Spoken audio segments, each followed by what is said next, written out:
2023 wasn't a good year for the Carolina Panthers, but I'm trying to make 2024 a better one for myself. Get started on your resolutions with Factor so you're ready for the new year. Factor's ready-to-eat meal delivery takes the stress out of meal planning and sets you up for success in the new year. Skip the grocery stores, prep work, and cooking fatigue. Instead, get chef-crafted, dietitian-approved meals delivered right to your door. With over 35 meals to choose from per week, including keto options, calorie smart, vegan plus veggie, and more, plus over 55 weekly add-ons, you'll have a ton of nutritious and flavorful options to kickstart your resolutions. Skip that overpriced takeout trap. Factor is cheaper and way more delicious than takeout. Get chef-crafted, restaurant-quality meals delivered right to your door, and they're ready to heat and eat in just 2 minutes, which means more time for you. Head to factormeals.com/C350 and use the promo code C350 to get 50% off. That's code C350 at factormeals.com/C350 to get 50% off. Looking for a fun way to win up to 25 times your money this basketball season? Test your skills on Prize Picks, the most exciting way to play daily fantasy sports. Just select 2 or more players, pick more or less on their projected stats, and place your entry. You could turn $10 into $250. Right now, Prize Picks will match your first deposit up to $100. Just visit prizepicks.com/fan and use code FAN. That's code FAN at prizepicks.com/fan. Must be present in certain states. Visit prizepicks.com for restrictions and details.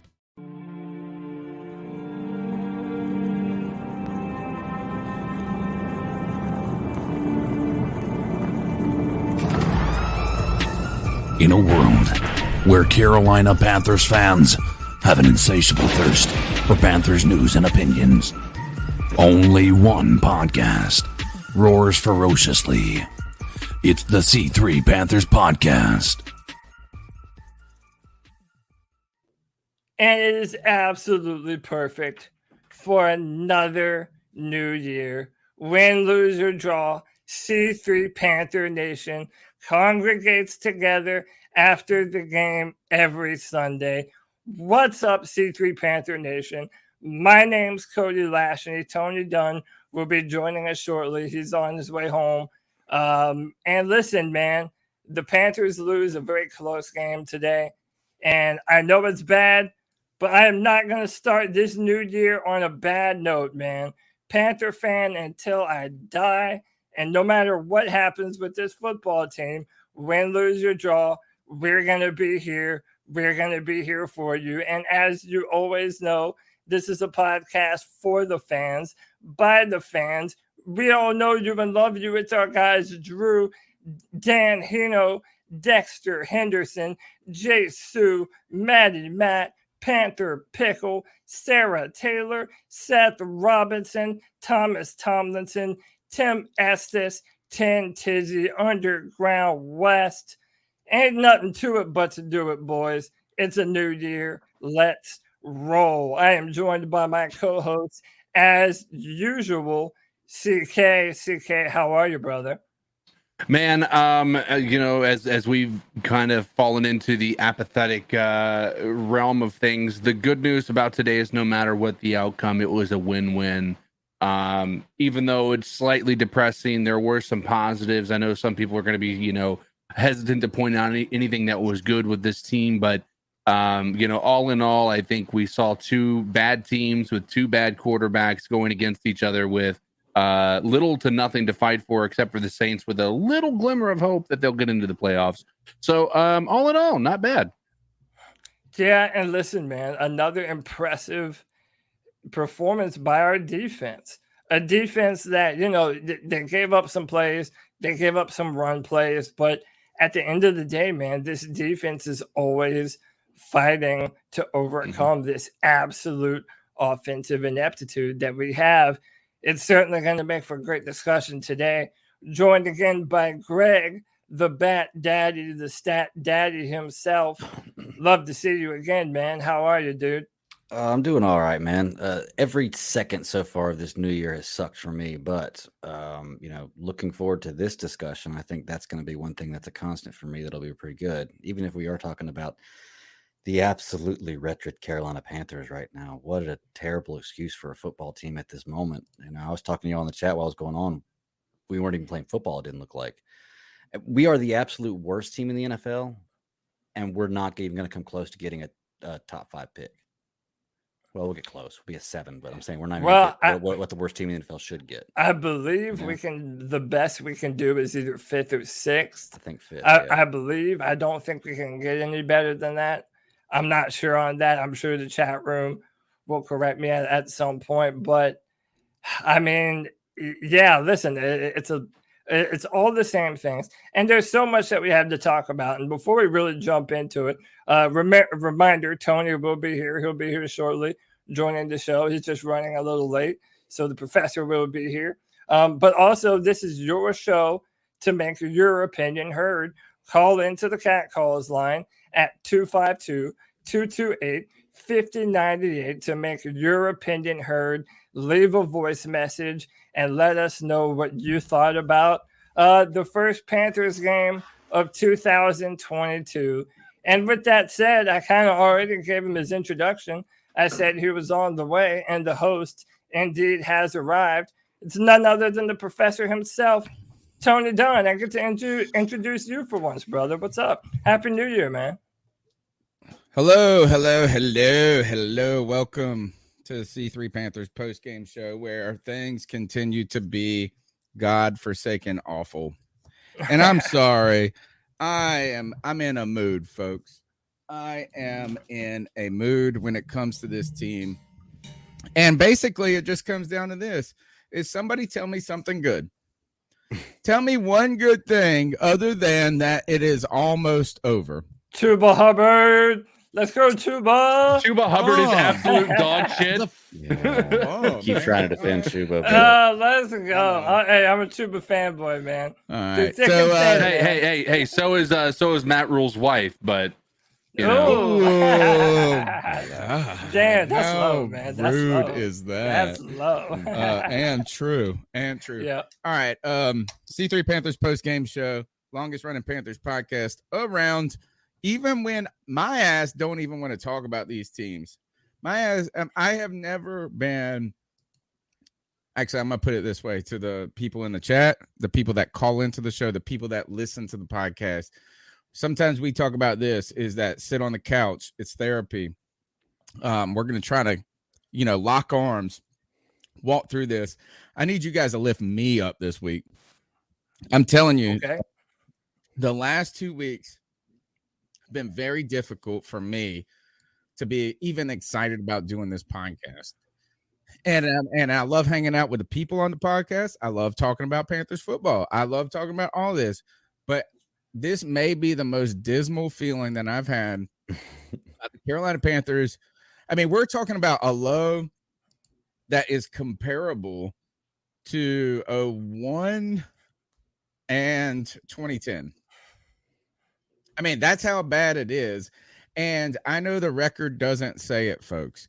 The record does not say it. But today, the idea that today demonstrated anything to be hopeful about is hard for me to fathom. Maybe the only thing that I liked is that I finally got TMJ this year. Terrence Marshall Jr. Yeah, Terrence Marshall Jr. Not Lockjaw. Not Lockjaw. Yeah, but man. that was about it. That was about it. I don't know what else to be happy about. So listen, man, like one, you mentioned TMJ. And another thing that we inevitably are going to have to talk about tonight is that DJ Moore for another year is 1,000-yard receiver. So again, we have to talk about his use to this football team and what he has done for us with the quarterbacks that he has had throwing him the ball, which has been amongst the worst in the NFL. I mean, with the offensive line has been absolutely terrible. So we have to have that discussion. Another thing is, listen, man, this defense, I love their heart. And Tony, you may not want to hear this, but it's performances like these today that are going to prompt the media writers and beat reporters all over the country to talk about, well, the Panthers think they have a defense. So they're going to do everything they can to try and get a Deshaun Watson, a Russell Wilson, and spend a few draft picks on the offensive line. Now, hold on. I see you shaking your head, and I understand you because I'm on your side. I'm a fan of this team, and I know it's not that easy, and it's not going to be that simple for the Panthers to just do that. It leaves out a ton of relevant information, but I'm just telling you what it is. When you have defensive performances like this today, dude, Jeremy Chin was flying around, smacking dudes in the mouth. When even Derek Brown, someone who I have been critical of this year, I thought had a good performance today and really beating up that Saints interior offensive line. So this offense is so bad. It's that's the only thing you want to talk about. But we do have to give some kudos to a gutsy performance from our defense on the road in the Superdome. I think that at least deserves an honorable mention. Not at all. Not at all. I don't even want to hear that. Bro, this defense has not stopped anybody all season long. And don't give me this, that they go on the road and stop the Saints. The Saints have not scored an offensive touchdown in 2 games, bro, before us. 2 games. We broke that. They are nobody. Yeah. They, look. Without both their starting tackles and their center. Dude, they lost to the Dolphins 20-3. They won against the Bucks 9-0. 9-0. They didn't even score a touchdown. Remember that they've also been through 3 different quarterbacks, mind you. Exactly. Fine. They are not good. Yeah. Their defense is good. Their defense, the Saints have been destroyed by a bad offense this year. Right. So you're trying, let me celebrate our defense who just played hard against a bunch of bums on offense. So I'm saying, considering the coaching ineptitude, and one of the things we haven't even done is reacted to the Joe Person article that came out recently that was very, revealing and in a lot of ways scathing about what, scouts are saying, people inside the building are saying, David Tepper being embarrassed by the amount of money that he paid and the length of time that he gave Matt Rule for that contract. I mean, a lot has happened since the last time that we've all spoken. So I think when you look at everything that the players on this team are having to play through right now, and listen, I have no love for Matt Rule or any of these coaches. You all know I want that asshole fired. But what I'm saying is, I do think that there were instances where this team did show heart. And listen, even Sam Darnold, man, I'm even to the point where it's like, even shitting on this guy, Sam Darnold, I kind of feel bad about doing it because, he throws these terrible interceptions, and we all know that to be true. But he's also behind this dog shit offensive line that just continuously gets its ass kicked, man. Cam Jordan basically did whatever he wanted to today. 3 sacks, a ton of pressures. It's like, we've said this before, you're setting up all these quarterbacks to die. and we know that, man. So it's like, Sam isn't the guy. We know that. It doesn't really even do much good for me to just come up here and dump on him. Like, everybody would look terrible. You know what? He's not even the biggest problem on this team, dude. He's not even the biggest problem on this team. But even when he throws, there was that one play.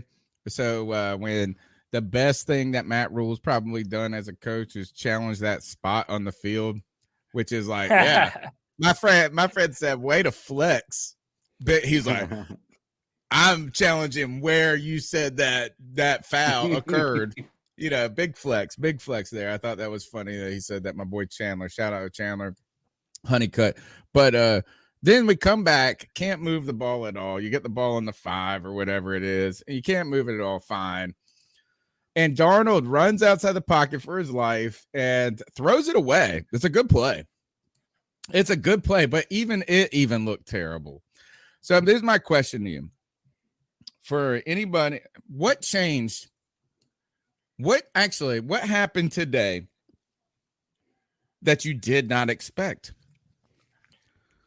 And I would say this is exactly what we have seen all year long and exactly what I expected.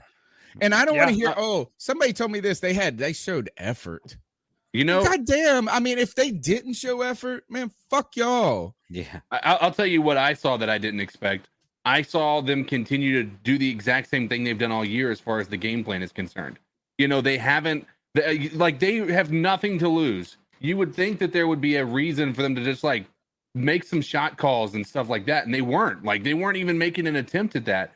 And, one person said it looks like that Matt Rule or whoever's calling the plays, I can't remember his name, is afraid of throwing the ball down the field. And I said there might be afraid Nixon, and it was Darren Gant who even called it, or Darren Gant said that he was calling plays like he did not trust his offensive line or his quarterback. And I was like, well, damn, look at the big brain on Brad. I mean, duh, that's what no one trusts the offensive line or the quarterback. And our offense is so limited. The only thing that we can do is either run the football or throw these short little check down plays. It's been the same thing that the Carolina Panthers have been dealing with for years. We have zero over the top offense. And listen, I guess we'll just get into this, man. Doing this whole 2 quarterback thing. There was no 2 quarterback thing today. Cam Newton didn't play. I don't give a damn about the one snap that they brought him in for. As soon as Matt Rule had the opportunity to go back to Sam Darnold and stick with him and stay with him, he did so. Yeah. So, hey, fucking love or hate the guy, the dude is choosing to die on the Sam Darnold hill.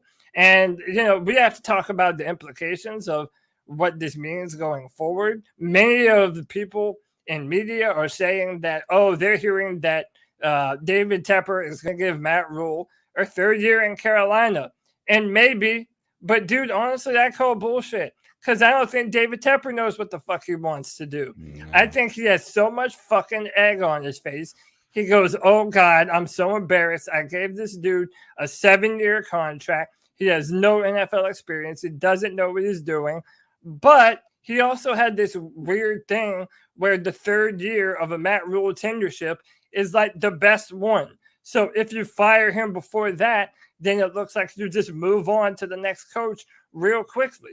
David Tepper really fucked himself in this situation. There's no other way around it. And now he's stuck in this situation. Have you seen the reports where he says he's embarrassed and ashamed that he gave that that contract out like that? And I mean, the reason, and here's the part, everybody's, I've made the case as to why I think Matt Rule will still be here. Not that we want him to still be here, but why he will still be here. And it has everything to do with the fact that when you look at it from the outside, David Tepper is going to eat a lot of costs on a contract if he lets it go, right? He's going to eat a lot of costs on that. And, at the same time, if he keeps him around, he doesn't have to pay somebody else something else as far as increase the salary, right? That's more money out of his pocket if he hires another coach. And if he really doesn't believe in Matt Rule, then he's going to expect that Matt Rule doesn't do well next year either. And then that's just leaving the next coach with more assets and more salary cap when Sam Darnold's no longer on the I guess under contract with the Panthers. So I think that there's still there's a pretty reasonable reason why Matt Rule will still be the head coach. But it all stems from an inept decision to hire a college coach to a 7-year contract. So fucking what? You made a mistake. So what? You made a mistake. Man, we're all, most of us in this room are married. We've made mistakes. You just apologize. And you move on. That's how it works. I thought you were saying the marriage was the mistake. On, bro. No. And what I mean by that is my mistake is not my marriage, but geez, you have to just admit sometimes you're fucking wrong. This is true. I mean, and this is it. Is I don't want to hear. I'm going to tell you this. I did not think that.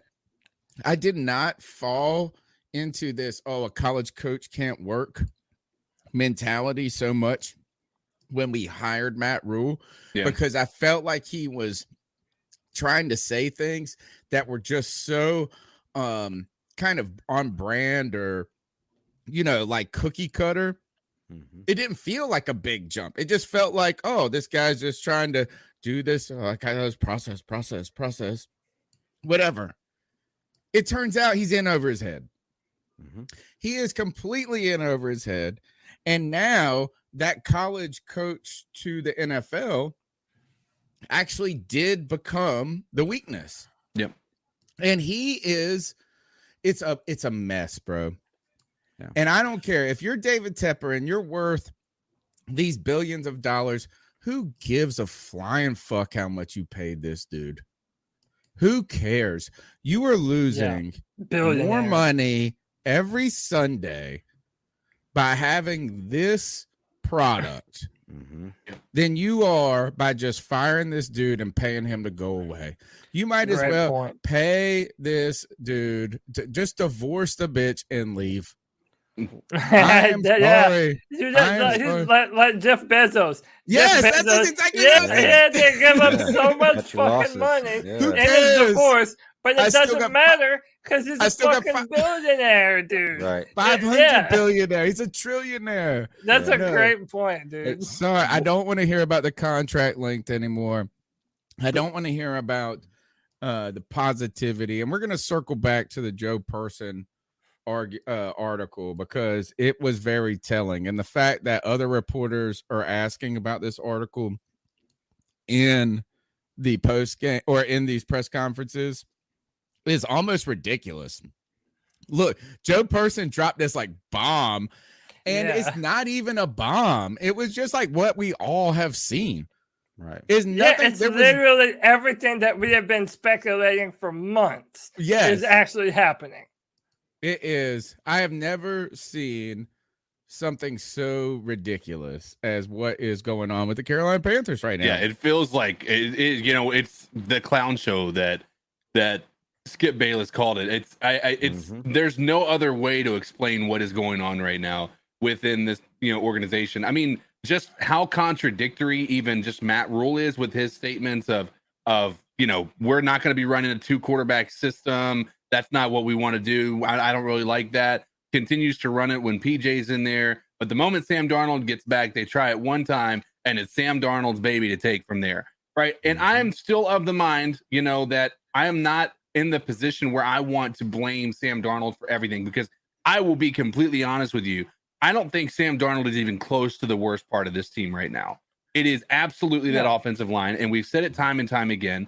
And, I'm not sitting here saying that Sam Darnold's going to be a great quarterback, but until we have an offensive line that can protect the quarterback that doesn't look like, just like it looks like a fucking high school team right now, as far as who's guarding this quarterback. I mean, even Taylor Moton didn't look good today, right? I mean, at the end of the day, it's just absolute garbage. And when you have that, everybody, I mean, even if you want to blame the strip sack on Sam Darnold, that was, in my opinion, completely on Chuba Hubbard. He got blown the fuck up. Like, it wasn't even, he just got destroyed. He got his shoulder broken again. It's just absolutely insane. I don't think there's a single quarterback out there that would be able to do anything positive with what we have with this offensive line. I'm just being personally honest about it. And we can sit here. I would like, the best thing I would do is I would point to the Bengals, because they have a really bad offensive line too, but not as bad as ours. And they're still finding a way to do things that are special, right? But did you watch that game today? Well, I was gonna say that they have a couple more things than we do. Well, exactly. Fine, but it's still, they are all right. As soon as I want to talk about the Burrow, but as soon as he drops back, he's firing. Maybe he trusts his receivers. There's a whole lot. There's a whole lot that goes to the Bengals. But just is different. It's completely different. It is, but even with that, they have a bad offensive line. They can coach around it, and they have a good QB, and they were able to do things that were special with it, right? But guess what? By the end of the game, Joe Burrow was still fucking hurt because they couldn't protect him. No matter what, your offensive line is such a big part of what your team is. If you want to maintain a healthy QB, I mean, we've seen it for the past 10 years with how Cam Newton's deterioration has taken place. Right. I've said it time and time again, and I'll continue to die on this hill. If they do anything other than go offensive line with that first pick in this draft this year, it is going to be a riot in Charlotte. I'm telling you that nobody wants any other position other than offensive line. QB is not on the agenda right now. I agree. So hang on, before we go forward, we have to get to some of these incredible donations, man. 189 J Stubbs with the 199 says at this point, Bryce Young, he meant Bryce Young in 2023 is our only hope. Thank you, J Stubbs. Bill Dotrieve with $2 says, then who do you hire? Justice Champion with 499 says, do you guys think wanting to fire Matt Rule next year is going to hurt the team more? Waiting to fire. A bunch of young OC and DCs will become head coaches next season. Yes. Dude, there are so many questions. And that, I kind of think that Matt Rule part of the reason why David Tepper isn't going to fire him this season is because you're not going to name an interim coach. All these guys that are so heavily connected to Matt Rule, like Phil Snow, like Nixon, because as soon as Matt Rule is gone, they're out the door with him. So that's definitely. I think they're thinking about this is not an interim, but like we have to fire Matt Rule. Right. We have to fire him. Let me ask though, would you rather have a new coach come in with Matt Rule's kind of leftover parts and his coordinators and everything, or would you want to bring in a whole new regime? Because he would bring in everybody new. The only problem, that's what I'm saying. It's time to clean house, bro. Right. It's time to clean house. So there has never been a time where this team has had less chance.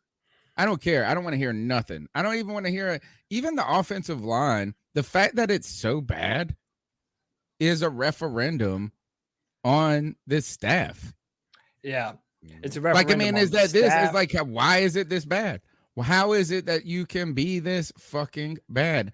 And we're talking about Michael Jordan, the guy that he said he is the brand. Do you remember he said he is the brand? No, he ain't. If getting beat like a drum is the brand, then welcome to the Matt Rule brand. Yep. Yeah. It's a mess, dude. It's arguably the worst team. I don't know. I ain't got no. I mean, at least we're not the Jaguars right now. I mean, the Jaguars. Might as well be. That's another thing, dude. No, I don't even like saying, "Oh, at least we're not the At least we're not the Dude, we are fucking insert team, dude. Lions, Browns, Jaguars, you name it. The piece of shit dumpster fire that you name, the Panthers are equal to said dumpster fire. And I agree you cannot convince me otherwise. Hold on. Final donation. 89 J Stubb says our schedule is tough next year. I say keep Rule and Sam, trade DJ, and see what you can get, and try and get Young in 2023 with a new coach. Thank you, J Stubbs. I mean, look, man, going forward, none of us want Matt Rule. I mean, you have an entire fan base that is at the stadium booing Matt Rule as he leaves the field. Tony, you made a great point. Like, David Tepper has the bank account to just say, okay, look, I really fucked this up. Panther fans are super upset at this. But part of the discussion that we have to weigh into this, that now if you start over, well, whoever the next coach is, now you're dumping a whole lot of excess baggage right onto their lap. I mean, you're going to ask a coach to come in on a young football team, install a new offense with probably going to be new offensive linemen. How about install a offense, bro? New one? I mean, fine. I mean, I haven't heard anything bad yet. All right, keep going. I mean, if we, and then another thing that we have to realize too is basically it's going to be like the free agency market. Whatever coach that you want, there's going to be a ton of openings this year. A ton of openings, and a lot of them are going to have more cap space. This is the sound more draft picks. You are listening to people. No, you are listening. Cody right now sounds like a woman who's been beaten by her husband for years. Oh, please. I hit back. Who doesn't you don't hit me. I pack a gun, motherfucker. Bam, bam. He'll be. He didn't mean it. He didn't mean it. He's trying. He's just under a lot of pressure and stress. Somebody else won't treat me better. Someone else won't treat me better. The idea that we have to hold on to Matt Fool because we're not worth something better next year is complete malarkey. You just told me that we have to. We got to install a new offense. Hell, we don't have a offense, bro. So yes, installing a new offense is better than not having a offense. I don't care. How could it be worse than this year? How? I mean, yeah, that's pretty much what everyone's saying, dude. It can't be worse than this year. And then you have players like Brady Christensen, Deontay Brown, who should have seen the field. Deontay Brown was another healthy scratch today. Just didn't play late in the season. When you're not playing for the playoffs, you don't take this time to evaluate the talent on your football team. It's just like all the things that are common sense to a fan base, they're like algorithms from an alien species out in space to Matt Rule, dude. Yeah. It's like they're so far beyond his football knowledge. It's the dumbest shit in the world to me. Did you see what John Miller said about today's performance? He was asked about it. He said, "It's the NFL. Sacks happen." Wow. Especially when you're John Miller. It's like, dude, this guy is getting his dick kicked into the dirt every other play, man. It's embarrassing, man. I will pride myself on this, is that I feel like I've matured in this podcast over the last 9 years, right? So, and what I mean by that is, like, got real upset about things in the beginning. We get agitated about stuff, but you start to learn the rhythms of the season. I feel like I do. You learn that injuries happen. You learn that expectations can be you become more realistic. In fact, my buddy who I go on the radio with my boy Clip Brock on Fridays on Pirate Radio. He used to always not laugh, but he would a little tease me and be like, "Oh, you love the draft. You like the draft, and he hates the draft, like the combine." He's like, "You don't really care about it." He doesn't care about it because he's been doing this for so long that it becomes exhausting, right? And so I am to that point now where I hate the draft. I hate the combine. I hate all of this. You better learn to love it, man. That's the only good thing we have. I won't be excited. I will not be excited about someone who writes 9,000 pages and only 1% of 1% turns out to be right. Right. Like, at the end of the day, and when I don't dislike it, it's just I can't get super excited.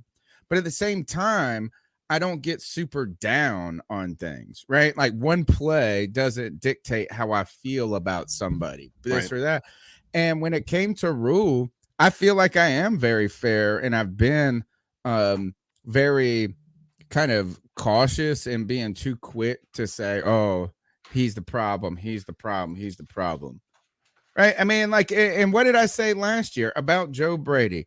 What did I say about Matt Rule? If this looks competent, I will be happy.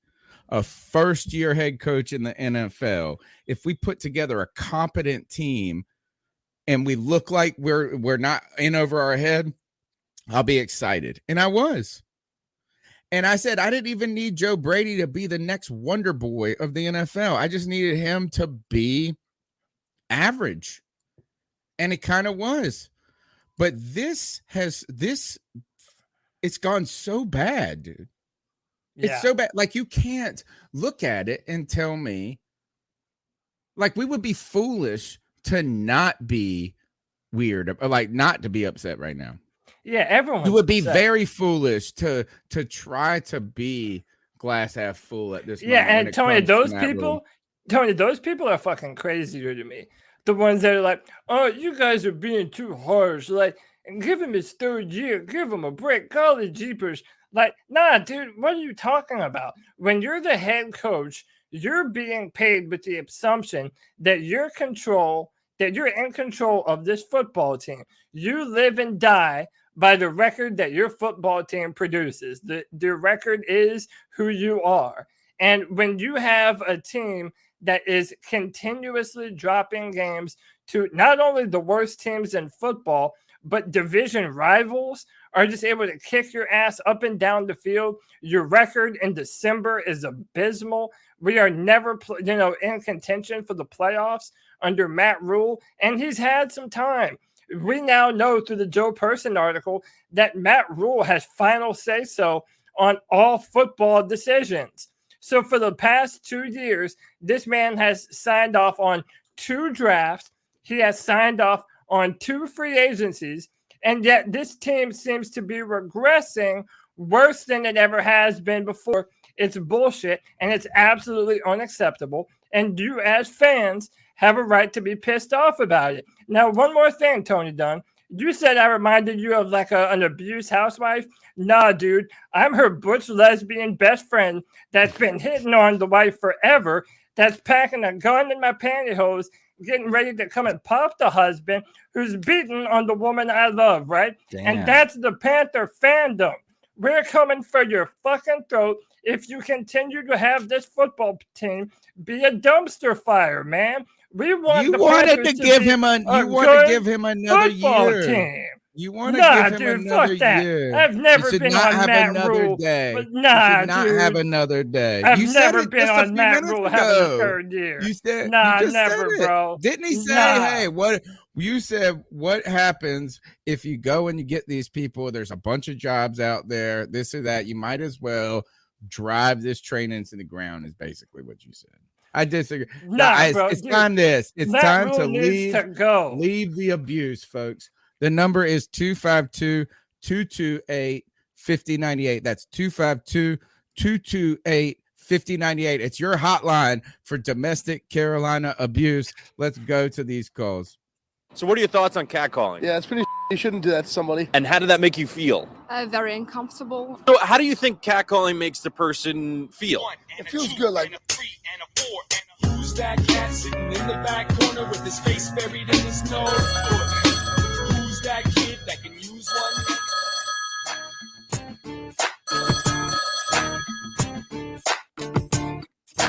one? Hey guys, it's Joey. Yeah, I'm kind of drunk. I spent most of this game. I had company over, so I didn't really get to pay too much attention to it. But this game, as much as like a lot of us, actually, I would have to say, including me, didn't really want to win because of how it would mess up our draft pick. This is a game. This is one we should have won, actually. If it were early in the season, we should have won it. But, you know. Hey, Joe. Well, Somebody shouted him out in the background. He's like, what? Don't say my real name on the podcast. How y'all doing? This is Cavassier. What up, man, G? How in the fuck did we lose that damn game? How, man? How in the fuck did we actually lose that damn game, man? He's like, good gracious, man. Groundhog One Day. more game left in the season, which is next week, and I'm just ready for the season to be over with, man. I don't get it, man. I really don't. I don't understand the play calling.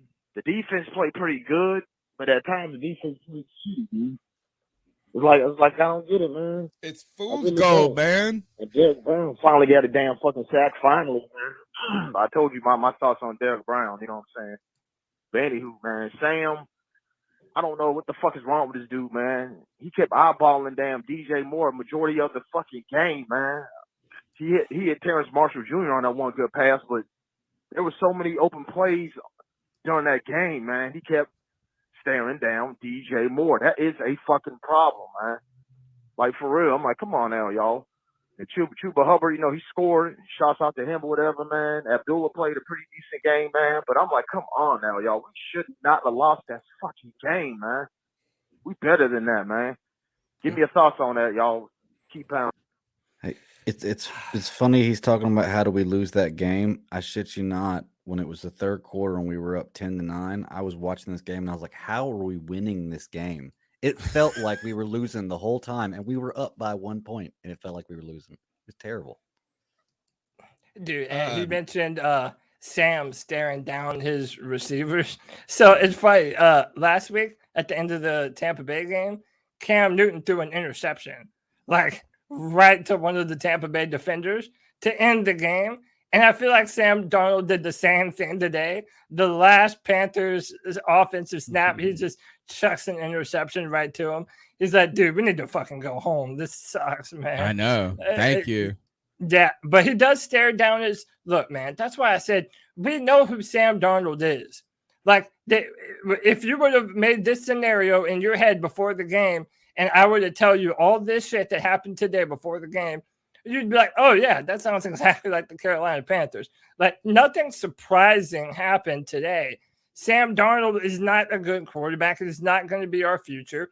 And if Matt Rule has his way, which we know he does, he's probably going to be our starting quarterback going into next season. So it's like, unless I'm David not even mad at Sam Darnold, bro. I am not. You know what? To be honest, is that he has played. Has he played well at all this season? No.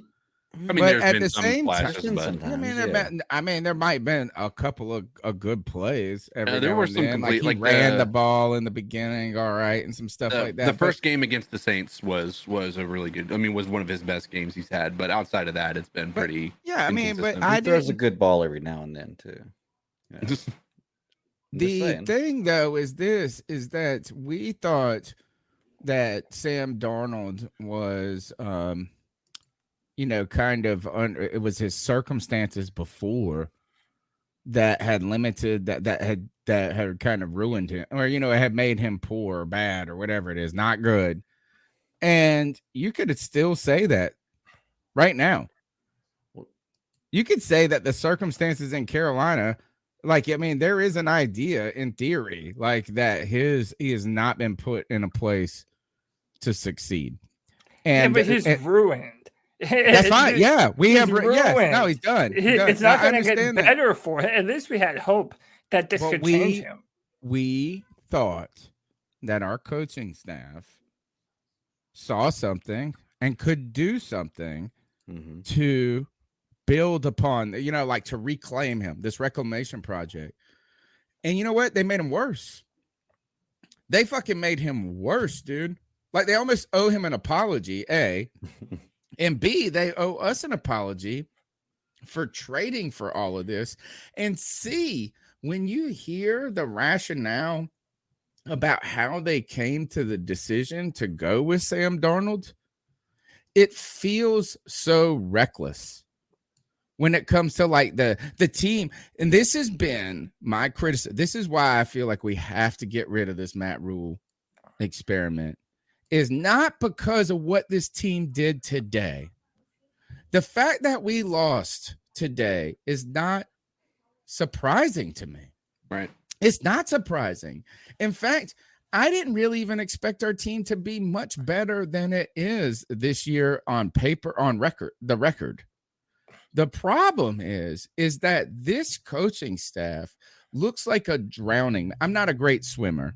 All right. I'm not a great swimmer. I can swim. I can keep myself alive.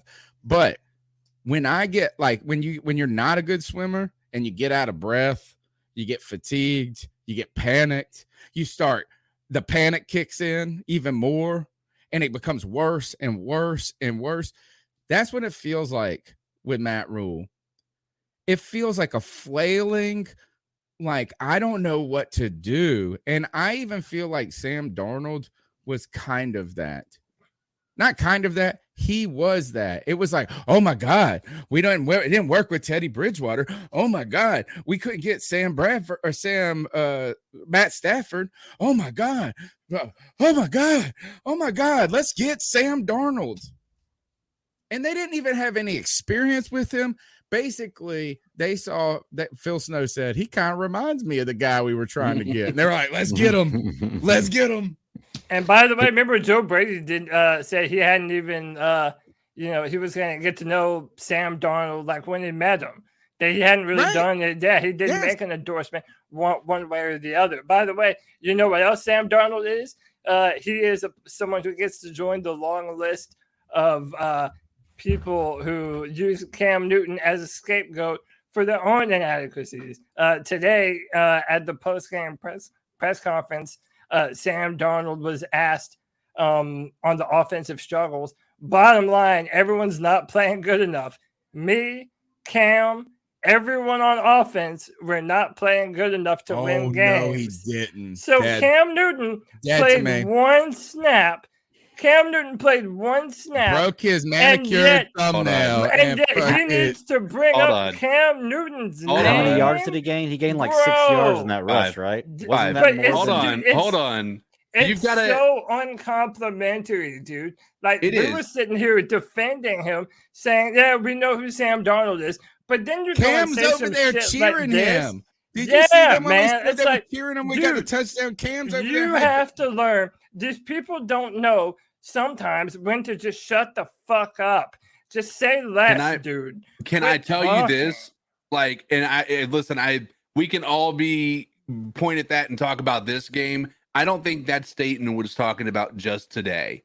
He said we haven't played well as an offense. Cam Newton, and Cam Newton has not played well. But you don't mention that today. Games. You don't mention that after you got your ass whipped up and down the field. Because Cam Newton never said, hey, me and Sam Darnold need to play better. That's the point. There's some shit that you do and don't say.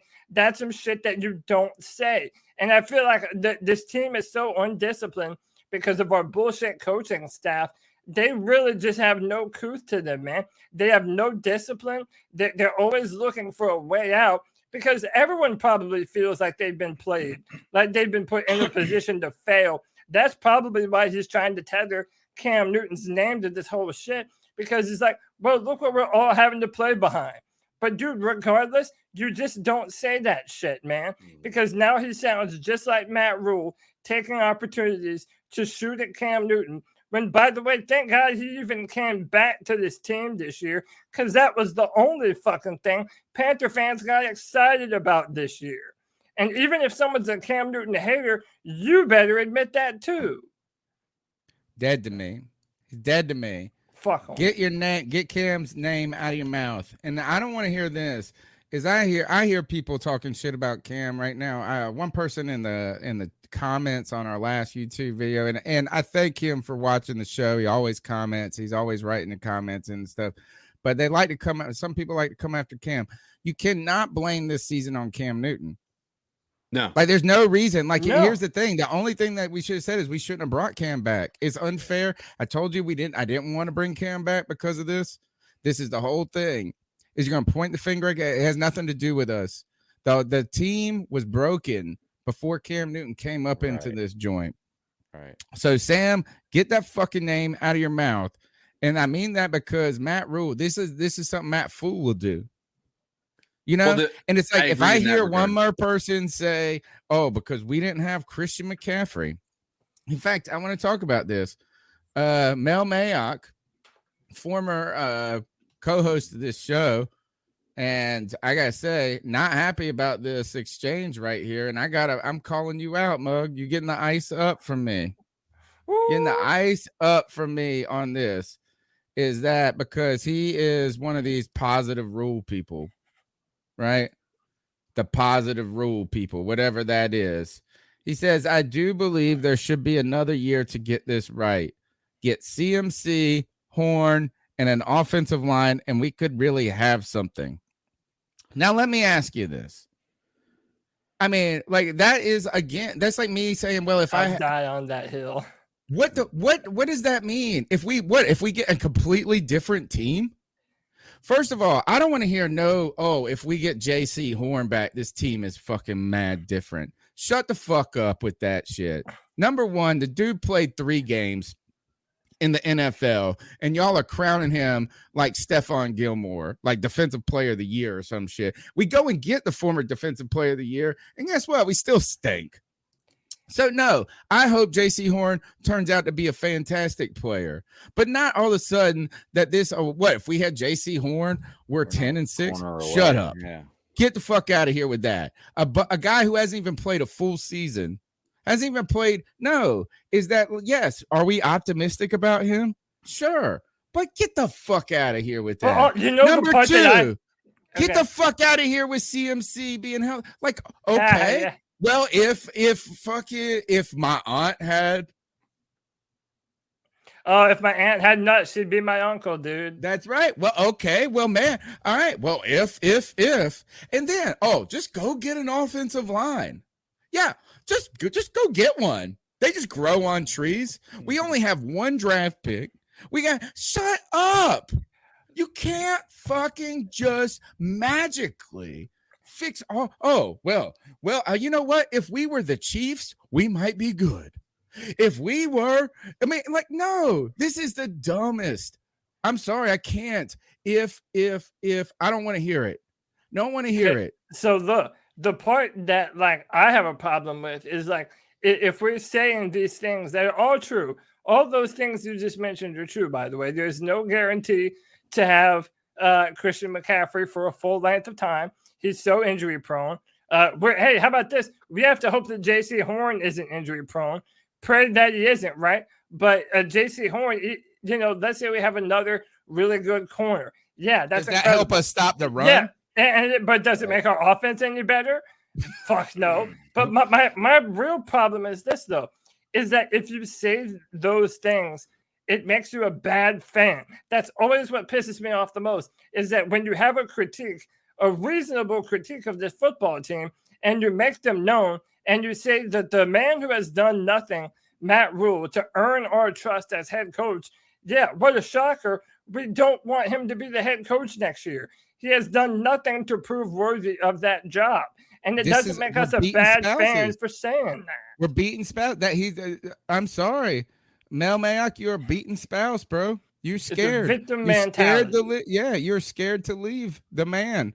And I'm telling you this is don't tell me just go get an offensive line. Right. How do you just go get an offensive line? Right. In fact, that is the number one critique of Matt Rule, is that he didn't go get an offensive line, and he's had 2 years to do it. And don't tell me this defense is good. I am so sick of hearing that bullshit. Are they awful? No, they're not the worst defense we've seen in a while. Do they have potential? Are they getting, is there some young players that you could potentially build upon? Sort of. But is Hassan Reddick going to be here next year? I don't know. Really, tell me the staples. Is Shaq Thompson with his beer belly out there looking like all of a sudden you're going to build around him? Tell me where this defense is fucking dominant at. It's not Brian Burns. It's not. It's not Brian Burns. It's none of these. A good safety, but it's all the players that are supposed to be the centerpieces, like Jeremy Chan. He's a fantastic player, but it's you're not going to build around a safety, man. And how about this? Well, maybe you will, but that's not. It's one little cog. One little cog. This unit is not dominant. All right. So you could say, did they improve from last year to this year? Sure. Maybe. Actually, yes, they have. But it has not been fantastic. So now let's not act like this. Oh, well, look, he just turned around the defense. Now he's just going to turn around the offense. Right. No, this offensive line is offensive. I've been saying it and saying it and saying it. And the whole thing is the more things change, the more they stay the same. And the Panthers offensive line has been terrible for years. And they just continue to disregard it. And I'm like CK, man. I don't want to hear another if, and, but, what about, this guy could be good. We can't evaluate Sam Darnold behind this offensive line. We can't evaluate Joe Brady behind this offensive line. We can't evaluate, yes, we can evaluate Matt Fool for this foolishly offensive line. So I'm sorry. But also, passed on Rashawn Slater. Wait, but how about this though? What about Cam Newton? Do we give Cam Newton the benefit of the doubt too? What are we going to do? Everybody, there are so many fans that are just Cam Newton isn't the answer. Nobody. Cam Newton isn't the answer. But if what's true for one is true for the other. If we have not given Sam Darnold a place to demonstrate the kind of talent he is, then the same shit is true for Cam Newton. Literally the exact same thing. So it's you can make the argument for either of them as to which one deserves a shot next year.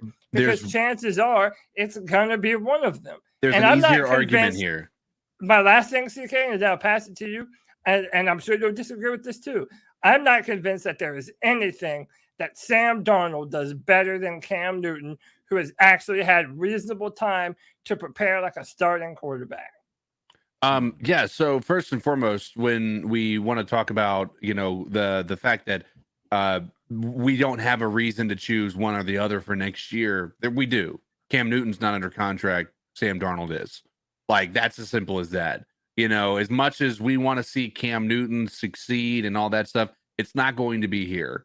Unless he's willing to come in as a backup, because especially if these reports are to be believed, Cam Newton will not be starting over top Sam Darnold with Matt Rule here as the head coach. Oh, it's wow. not going to happen. You don't even need a report. You can just watch the TV screen with that. But all of that aside, I will say that Cam Newton, I'll give you this. Cam Newton hasn't gotten a fair shake. But again, I mean, even when he was in New England and his last year here, and I mean, there wasn't a lot to be able to say that Cam Newton has shown elite level talent, similar to Sam Darnold, right? But Sam Darnold's new and Cam Newton's an 11-year veteran, right? So there is a something to be said that maybe Sam Darnold has a better opportunity to succeed than Cam Newton. I'm not going to say that. I don't know that either one of them are the answer, and I don't believe them to be, in my personal opinion. I don't think either one of them are going to be the reason why we succeed as a franchise if we ever get a chance to. To me, neither of them will succeed. Yeah, well, neither of them will succeed. Let me just say one more thing about Cam Newton going forward, though. About Cam, my thing is, if you actually put a good offense in front of them, right? Hypothetically, who do you think is more likely to make you go on a run? Sam Darnold or Cam Newton? Neither. If you actually I can't answer that. If you actually put the adequate pieces around them, speculative I'm going to go with the quarterback that has the experience, that knows the routes, that's able and has time to prepare. I have seen Cam Newton play at higher levels than Sam Darnold ever has. And if that's making me decide between the two of them, then I'm going Cam Newton all day. Because Panther fans do not want to watch Sam Darnold. This is sleight of hand magician shit, Cody. You're trying to pull this is what Matt Rule will tell us. This is a Matt Rule trick, basically. This is sleight of hand. It doesn't matter.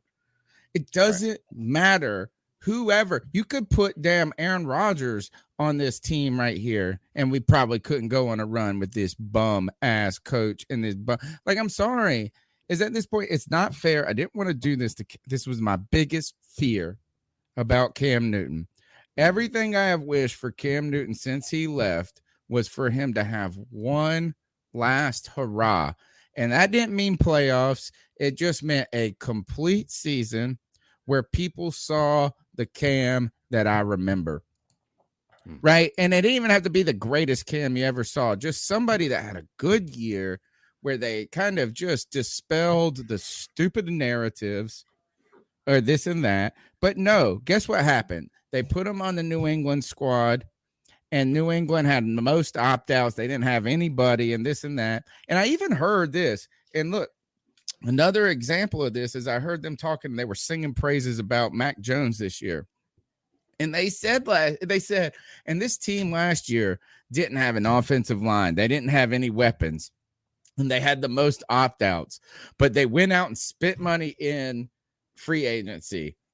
They put a good defense in a running game around a quarterback and put him in a place to succeed. And I just was sitting there going, so you put my man Cam in a place where he couldn't succeed. And I just thought, this is him coming back here. I didn't want to see him go in out like this with us. In fact, I didn't even want him playing today. I didn't even want him running back. Let him run not it with back. Matt Rule. Not with Matt Rule. No. What are they going to do? Just use him as he's a patsy, bro. But you don't think Matt Rule is going to be here next year. So why not run it back with Cam? My point is, it's either Sam Darnold I want to move forward Newton. at this point. Yeah. I want to move forward with all of this shit. I want to do all of this. But it's like hope, dude. It's like hope in one hand and shit in the other. See which one fills up first, dude. What I'm saying is you are only going to have either of two options next year unless you That's trade. not true. Yes, That's it not is. true. It is. Okay, That's what not are true. our other options? First then? of all, is that you have Sam Darnold or other options. That's It's it. not Because Cam, yeah. Cam Newton is just one of the other options. That's just one. But like, here's the thing: is no, you could go and get another free agent. You could trade, like you said. Who though? Russell Like, Wilson. that's what I'm saying. You have to Aaron be willing Rodgers. to up. You have to be. Doesn't matter. Okay, you have to be willing. Matter. Well, I just don't feel like you're making this unfair dichotomy between Cam Newton and Sam Darnold. No, but it's not. That's an unfair dichotomy to me as a fan. So I want to think. Do you think we're going to do that? You think we're going to trade for one of those guys that you mentioned? I have no idea what we're going to do until I see if Matt Rule's a coach or not. That's what I have to see. Is that, and right now, to be honest, is that we might be at this point in the Pickett race, right? Isn't his name? That's who the mock drafts I've seen so far have us picking. Yeah, I mean, we might be in that race, Yeah. and I mean, it might not be the right move. I don't know if it will be the right move, but I don't think this is. I mean, I think I owe Teddy Bridgewater an apology. Right away, I give Teddy Bridgewater an apology, not because of the player that people told me he was and how good because he's not good like they told, but maybe he was right about this staff. He was very critical, they reached the impasse, and maybe Teddy Bridgewater saw it. Maybe Teddy Bridgewater, or actually, he saw that these guys were fools. Maybe. Telling you, man, he called the staff out, and you know what? What are we doing right now? Calling staff out. So no, I don't know. I just don't think Cam's gonna fix it. I don't know. I just want this to end. Whatever the fuck we have to watch with Matt Rule, I want it to end. I want us to go get Doug Peterson. I want us to go get. I know you guys are all about Bieniemy. No. Greg Roman. You're so who crazy, cares, dude? I don't You care. don't want the guy with I will get on the Bieniemy and the dick MVP. Those are all Come good on, choices, dude. I don't even care. Anything's better than this. Anything is better than this. 252-228-5098 is the Panthers domestic abuse hotline this week, as we are abused spouses under the Matt Rule house. 252-228-5098. What's up, CP? No. Poor kid. I'm about to cry. Oh, This is no. crazy. I mean, like, what are we doing wrong? Like, this is stupid. I'm tired of losing. We lost about 11 games now. About 11 games now. This is crazy. We only won 5. I am tired of losing. Like, this is stupid. Like, how do you miss a field goal? DJ Moore, how do you miss an open pass? That was an open pass and he dropped it. I don't know anymore. This team, I swear, this team did not change by the new season that's coming up. This year, this new season of football. And I swear, I am burning my sheets. I am repainting my room. Everything else Panthers in my room. Oh, no. It's going out. It's going in the trash. He's drawing the line. This is stupid. I mean, like, don't have a nice day. I'm about to cry. Dang, Noah. That needs to be the post-game speech in the locker room. Dude, I honestly, Right there. hey, no lie. For real. I wish David Tepper could hear that. I wish David Tepper could hear that little boy talking about him on the verge of wanting to burn his Panthers here, dude. And again, Tony, listen, you made that That's was the one of most, the when dad hits mom, who hurts the most? Dude, the point that you made earlier about him having enough money to just move on, dude, that's the best point, man. Like David Tepper, I think at some point he has to be big enough to understand that you have made a detrimental mistake. You're not going to be able to go back in time and fix you making that mistake. It is what it is. Better you know it now and do something in order to fix it. If there would be any reason for David Tepper to actually make that call, it's listening to calls like that, man. Right. Listening to Noah, who's destroyed, devastated. Like, dude, it's tough, man. Like, you want something to hope for, something, a beacon of light somewhere down in the tunnel, but there just isn't one, man. And it's tough, dude. Sorry, Noah. When dad hits mom, the person that hurts the most are the kids. And at this point, I want to know I feel like people You're who are determined saying to make this about domestic abuse. It's totally it totally is, man. What a lane. Yeah, that's the hill I'm dying on. Yeah, cool. The other thing is is that for people that are saying we got to give Matt Rule one more year, this and that, does it really help the kids to stay together until they're out of high school and then you get divorced as soon as they leave? Or do they recognize that you were trying to play them like a fool the whole time by that? Maybe honesty is the best policy. If you guys are unhappy, just get a damn divorce. Noah, don't burn your mess yet. Don't repaint the room. Don't do that. All we got to do is call in to the C3 Panthers podcast like you did, best caller on the show, 252-228-5098. Love you, Noah. Keep pounding. People are always here if you are in distress. If people have hurt you in your life, like the Carolina Panthers have hurt us this week or this season, you can call in, and there's always someone here to listen. And just know tomorrow will be better, I think, as long as we get rid of this fool. Next call. Hey, guys, this is Panther Pickle.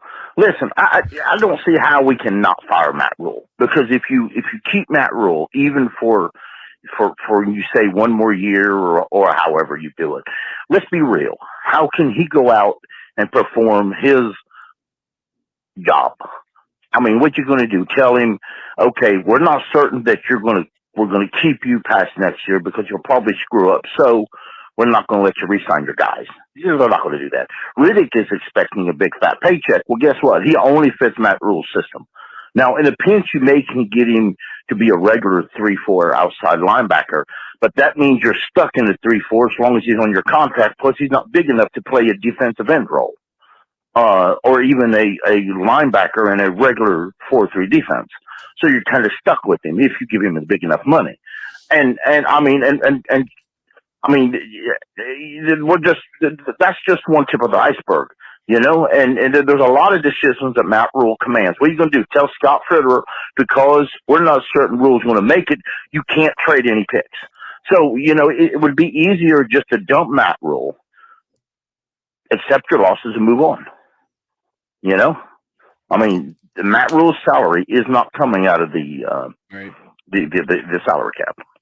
So I don't expect him to turn around and tell Tepper that I don't expect Tepper to do that. Now, what could happen is Tepper could walk up and say, okay, you're not getting your power. We're removing your power. You're not getting under roster control. We're giving it to Scott Fitterer. You can't hire your own coordinator because we want to hire somebody that can replace you in a pinch. That's not going to work out. So I could see Tepper forcing that issue and Matt Rule just say, this ain't going to work. We'll just separate. We'll just do the mutual separation deal and go our separate ways. That may happen, but it's purely incompetence to keep Matt Rule for another year, because it's what are you going to do? Allow him to draft people that are going to suck? I mean, it's just dumb.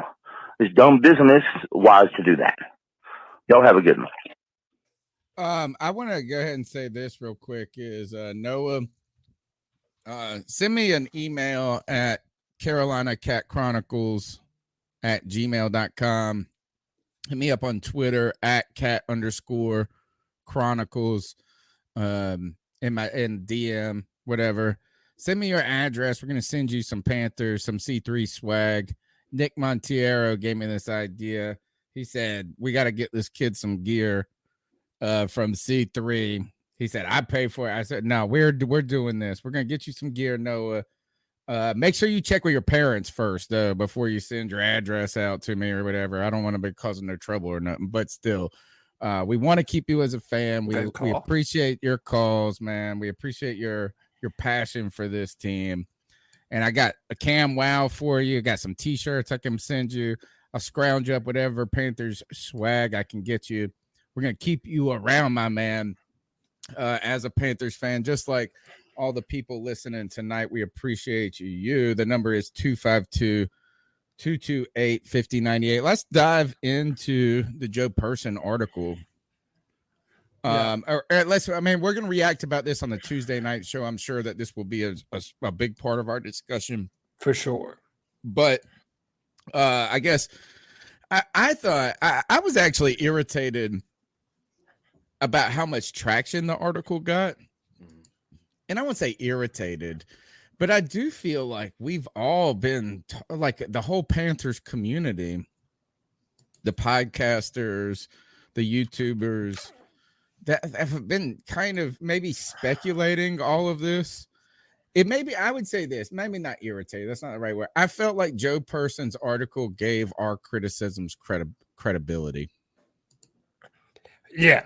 Well, dude, I think if it lends an argument to why everyone is in this chat room right now, man. All the people that we have joining us live, all of the people that continuously join in to this podcast, like, when we have been literally, not to pat ourselves on the back here, but us and, even a bunch of other Panthers, content creators, but especially us, we've been talking about forever all of the things that Joe Person confirmed, talking about how, Matt Rule is this college coach doing college things, and it's not meant for the NFL level. I also think one of our biggest questions about who is making the decisions has been, kind of big time answered, in that Matt Rule has all football decisions. He has the final say so. So I take this to mean draft, free agency. It kind of makes you look at things different. Like, who really did want Cam Irving to come here? Who really did want Pat Elflein to come here? Because when I look at how he's evaluated Deontay Brown and Brady Christensen and Cam Irving and Pat Elflein, it makes me think that because he continuously plays them, he was the one that wanted them to come here, and Matt Rule was the one, or Favre was the one that just signed the contract, dished out the numbers for him. So that's another big, real damning thing about this Joe Person article, is that it puts even more of the blame on Matt Rule. And the biggest thing that I wanted to get all of you guys' opinion on is there's a part in the article where reportedly he said to all the players, I could take more money and get more money going to be a college coach, but no, I'm going to stick around here and stick it out with you guys. Now, Matt Rule refused to comment on this. He said he didn't want to comment on, shadow quotes and people that are anonymous and whatever. But this 100% was true. It was confirmed that places did reach out to inquire about Matt Rule being the head coach at a bunch of different colleges. So the fact that he would just kind of say that too, like, I don't know if that actually did him any favors there. But do you think that Matt Rule should have taken a job somewhere else? Because if I were him, I think that might have been the exit point if someone else had come calling for you. Yeah, if you were to just if he has one more year of this or even worse, I think that the Matt Rule shining, or I guess the polish on Matt Rule is going to be so faded that it might be hard for him to get another, head coaching gig for any type of, major contract that he's anticipating with a college team. It's still possible, and it probably would happen just based on how colleges are kind of get desperate when they are so desperate. Yeah. But he might have missed the boat already, though. In theory, yeah. It's kind of like if I'm looking at this Joe team, Brady thing. Yeah, if I'm looking at this team from the outside, I see a shit show. I don't want to have anything to do with Matt Rule. I know. Like I agree. don't like, but I mean, I think his tenure in college is going to be more important than anything else. So I think this is, first of all, that was the first line of the article, Cody, was Joe Person let the bomb out right away. I mean, talk about almost blistering paragraph. The first paragraph was in a locker room speech, like in a team meeting. He said, I could take more money, but I'm sticking it out. I believe in this, which sounds like a lot like when Nick Saban said, oh, I'm not going to go anywhere. But then the next day he signed a contract with Alabama. Right. I mean, like he was like, oh, I'm with the Dolphins. And then he was out the fucking door. Man, them cats have heard that shit before. The other thing is that it's a tone deaf. Matt Rule's tone deaf. He doesn't know how to read the room at this point. And the idea is that first, that's not what you say. No. You wanna motivate this team to believe in the process, to believe in the organization, to get the most out of them. And you say, well, I can make more money if I just left. You making 64 million bucks, bro. These guys are out there laying it on the line for you. And some of them are making like pennies compared to that. You making plenty of money.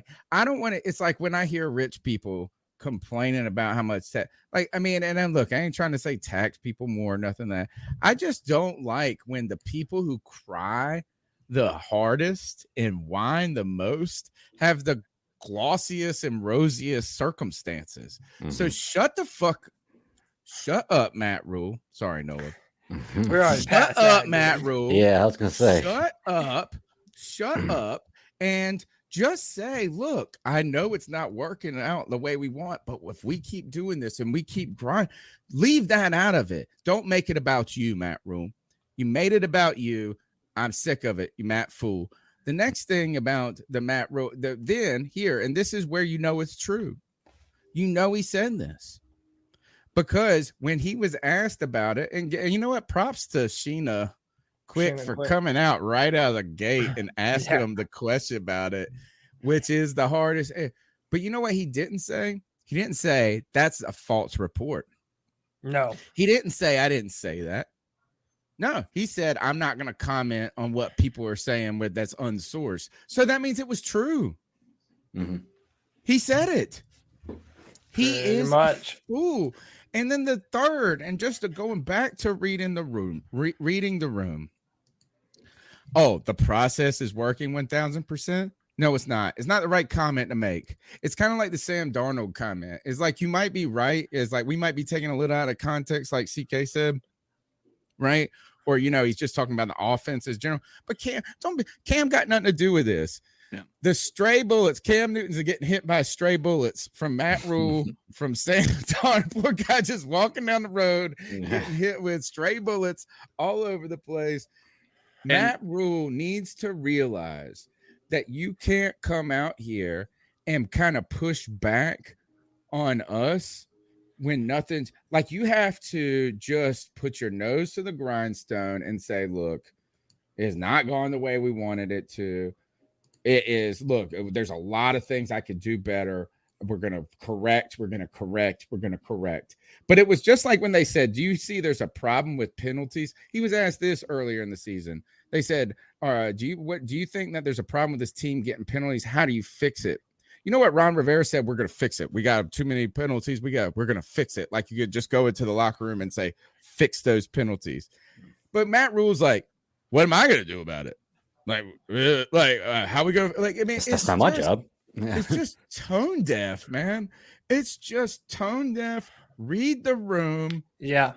Hey, you want another example of players being tone deaf?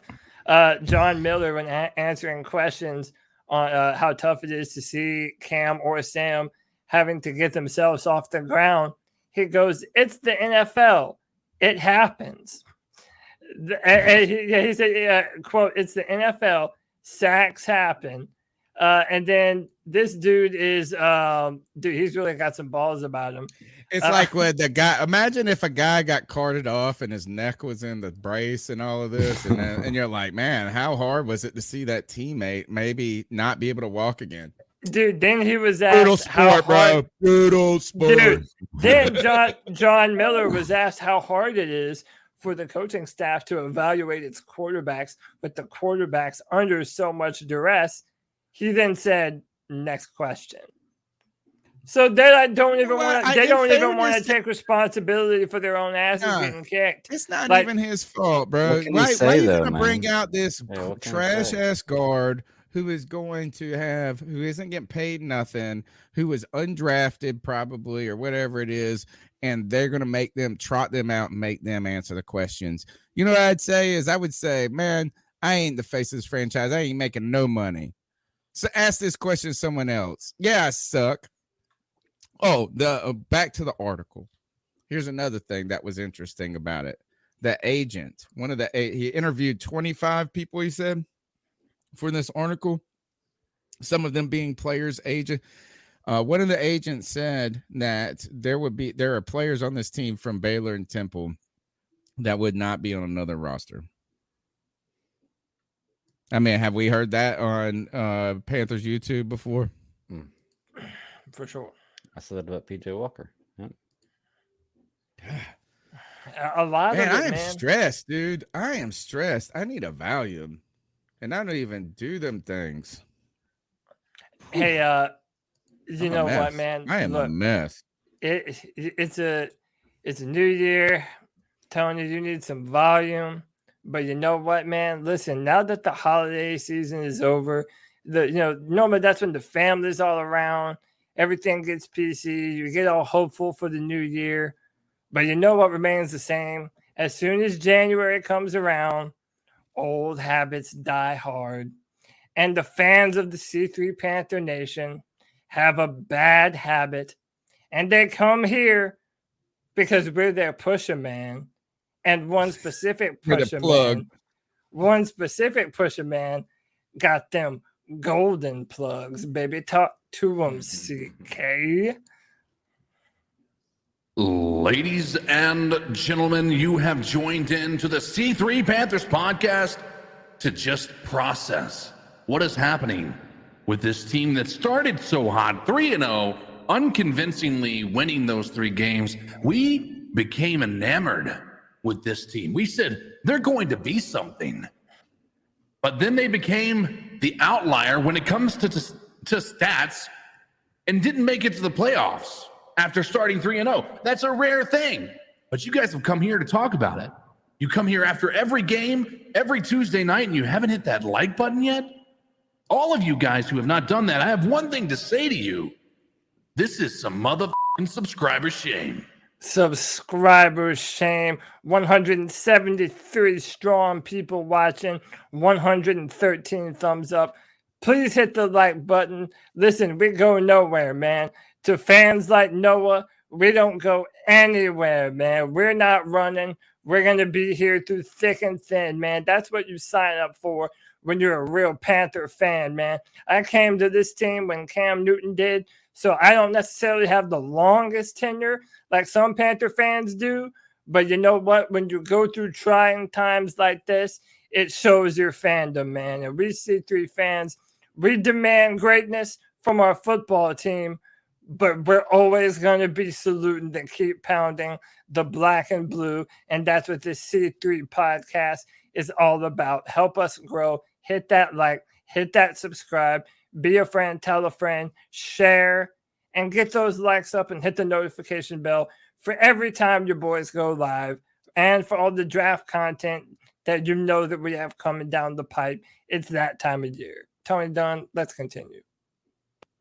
Thank God it's almost over. Can we use our first draft pick to draft a new coaching staff and keep your head up, Tony? It's almost over, buddy. Man, I feel you, bro. It's like it is tough on me, and I'm used to disappointment. I feel like in my life, like I am not new to this feeling in a way. And actually, to be honest, in the 9 full seasons that we have done this podcast, there have been less winning seasons than losing. Yeah. There have been more losing seasons than winning seasons. Sure. Right? I mean, that's just the truth. But I have never felt helpless, like hapless. Like I felt like there's things to build upon and go forward upon. And I will argue, and maybe it's just social media that has become so much of a larger part of our life, where we're so connected into these conversations. And, like it's more now than it was 5 years ago. But at the worst moments of Ron Rivera's tenure, at the worst moments of Marty Herney's tenure, I have never seen the bullets fly like they are at Matt Rule. From fans, from the media, from the national media. I've never seen anybody take an article. I never saw Joe Person write an article about how Ron Rivera was a buffoon. Right. Or never. How about this? He never had a source that said the football team was soft.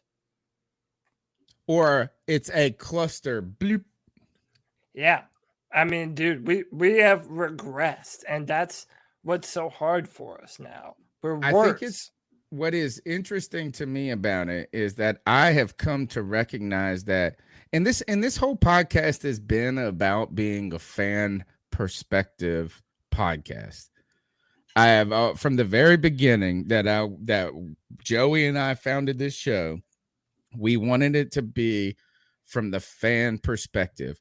We wanted to make it clear to people who got paid money to cover, that were journalists covering the team, that we were trying to be in our own lane. Y'all stay in your journalist lane. We're over here in our fan lane. And that's where we're trying to be at. What's interesting to me is I'm used to fans being fanatical. I'm used to them being hyperbolic about things, about the doomsday situation. But what I am seeing is this coming from people who are journalists, from people who are in the know of football, from football players, from GMs, from owners, right? It's not us that are being hypercritical. I mean, we've been hypercritical. I was say we are. It's not just us.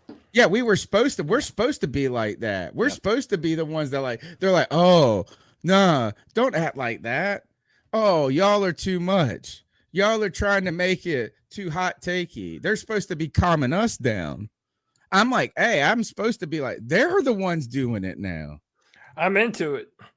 Dude, I'm not gonna lie, man. I want to hear the type of questions that I would ask. And shout out to Joe Person and Shannon Quick and David Newton, bro. I mean, we have to keep it real. We've been harsh on the media at times, but I think this is, times like these, I can say that they've done a pretty good job holding feet to the fire when I feel like they need to have been. And that's with players. That's also with coaches. I mean, I really do think that they deserve commending. The one thing I'm waiting on, I want to know if David Tepper is going to show his face and do an interview at the end of this season.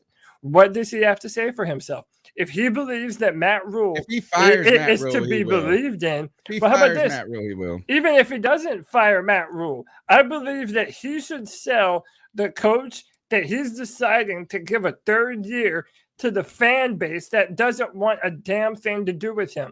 David Tepper needs to come out and do an interview and convince Panther fans there's any reason to believe in Matt Rule for the next year. Good luck selling that. Good luck selling that. Oh, I'd love to hear that. You know what? That would be worth it alone. I'd buy some stock in whatever. Actually, don't sell me some beachfront property down in Florida, David Tepper. Like, imagine anybody coming out and telling us the only reason you say stick with Matt Rule at this point is because you're scared to set back the timeline. That you think that starting over puts you backwards. Like, so is that, but there is no positive things to talk about. And really the fact that he fired Joe Brady is the number one thing to me, is that if you really believe in the process working 1,000%, like you said, then you wouldn't have fired the offensive coordinator. You would have said, look, we made some personnel decisions that didn't work out as much as we want, but I still believe in my people.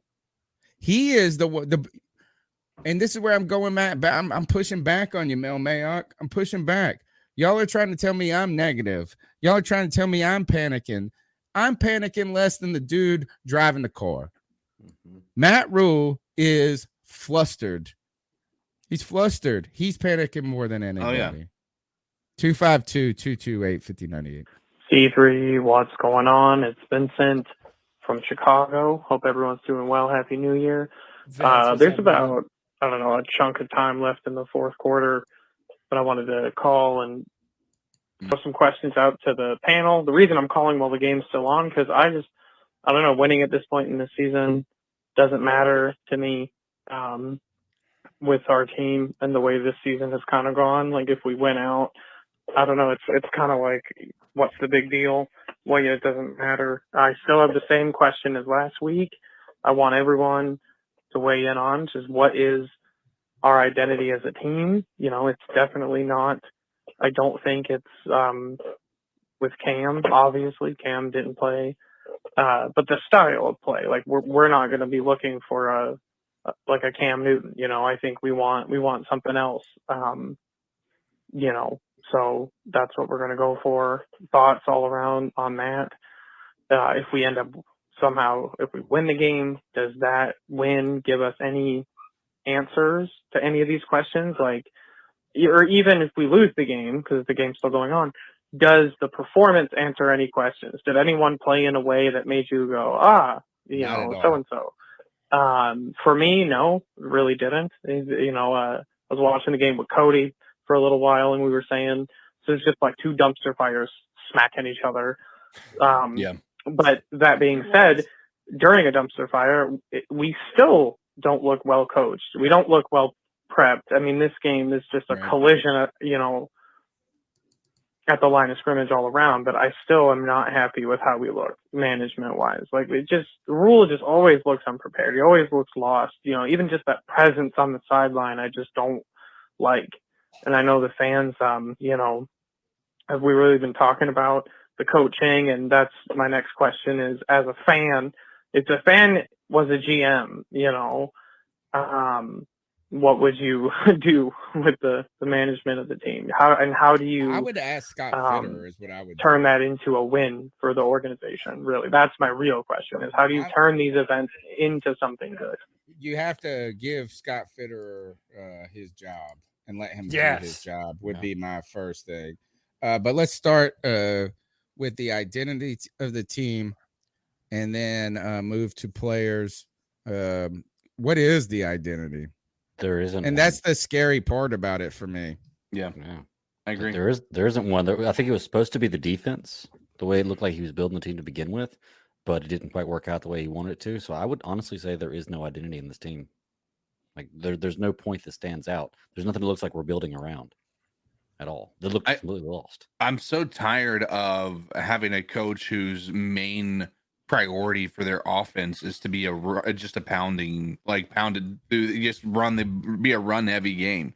Like I get there's value in that, and there's certain play styles that really benefit that, but I'm just so tired of it, because when you see the most successful teams, they're not just super run heavy teams. Like they have a good run game, but they're not so reliant on that it's their entire identity. Like the people that have won the Super Bowl have been pretty pass heavy over the past few years. I don't even think Rule believed in that when he said it. I promise you, I do not think that Rule believed fully like that that running the rock 30 to 35 times is so important to the winning. Right. I think this is that they were losing at the time and they were not running the ball. So he's like, well, guess what? I mean, running the ball would be all. If running the ball was so important, then you would not build an offensive line of softies. Right. Well, he can't evaluate talent. It's not like we're choosing to do it this way. But Tony, that was another great point. You have to give Scott Fitterer his job. You need to let this man build the roster. You need to let him make final decisions on the draft picks. This man needs to be a general manager. And by the way, I put this out on Twitter. Doesn't Scott Fitterer deserve a little bit of the blame too? Why would you accept a job to become a general manager where you know you're not going to have the final say so on football decisions? Like, am I wrong in saying that I don't even take that job if it's under that auspice? I don't agree with that. And the reason is that when you go into a job and you're trying to get a job, you don't know what you're fully getting into. Right? Like, I mean, you want the job. It's a move up in your career for you. This is a positive move for him to become a general manager, get that on his resume. When you are interviewing among candidates, you don't get to dictate the terms, and you don't get to walk in an interview and be like, well, it's my way or the highway with this. You know what I mean? Like, you can't. What I think would be interesting is that if we could ask Scott Fitterer right now, when you interviewed for the job, did you expect it to be like this when you got the job? I think there is no way in hell that David Tepper didn't make it clear to him that, hey, this head coach that I hired, I brought him on to be the leader of everything on the football team. I think he knew that this is what he was walking Matt Rule into. didn't like the Fitterer hire. He was not ecstatic about it when it happened. Right. Well, based on the way things are run in this organization, who's not to say that he wasn't brought in saying, okay, Matt Rule has control right now, but we'd like to flip things around, you know? Which it did feel like a little divide and conquer move. I feel like that Tepper was trying to play somebody off of Rule. Maybe like he felt like, and going back to that article, the criticism about the college coach part was micromanager. And they said that's the problem with Rule a little bit, is he's like trying to do too much. Right. Going back to the identity of the team, I think is this. You go back to being a two-bit nothing, but don't you ever come back here again, because I'm too old to waste my time trying to train a no-good loser like you bum. Those guys are a bunch of bums. Like a bunch of bombs out here. Like a bunch of bombs out here. Living? It's a waste of life. Living is my favorite one. My man, Rocky asked my man, he said, oh, should I keep on living? He said, it's a waste of life. God.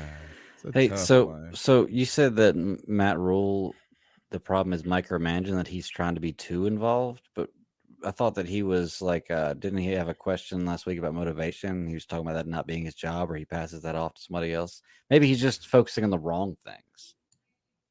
Yeah, I don't know. I mean, one of those things is that, all right, so I don't know. It said that micromanager in the article, and that is maybe he's trying to put his hands in too many things at one time. Okay. Personnel, coaching, things that don't matter.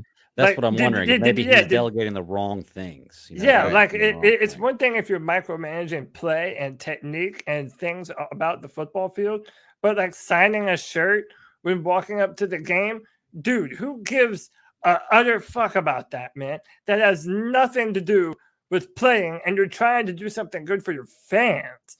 It's like, come on, what, you want them to stiff the fans that have been paying tickets and have them not sign shit on their way in? How stupid, dude.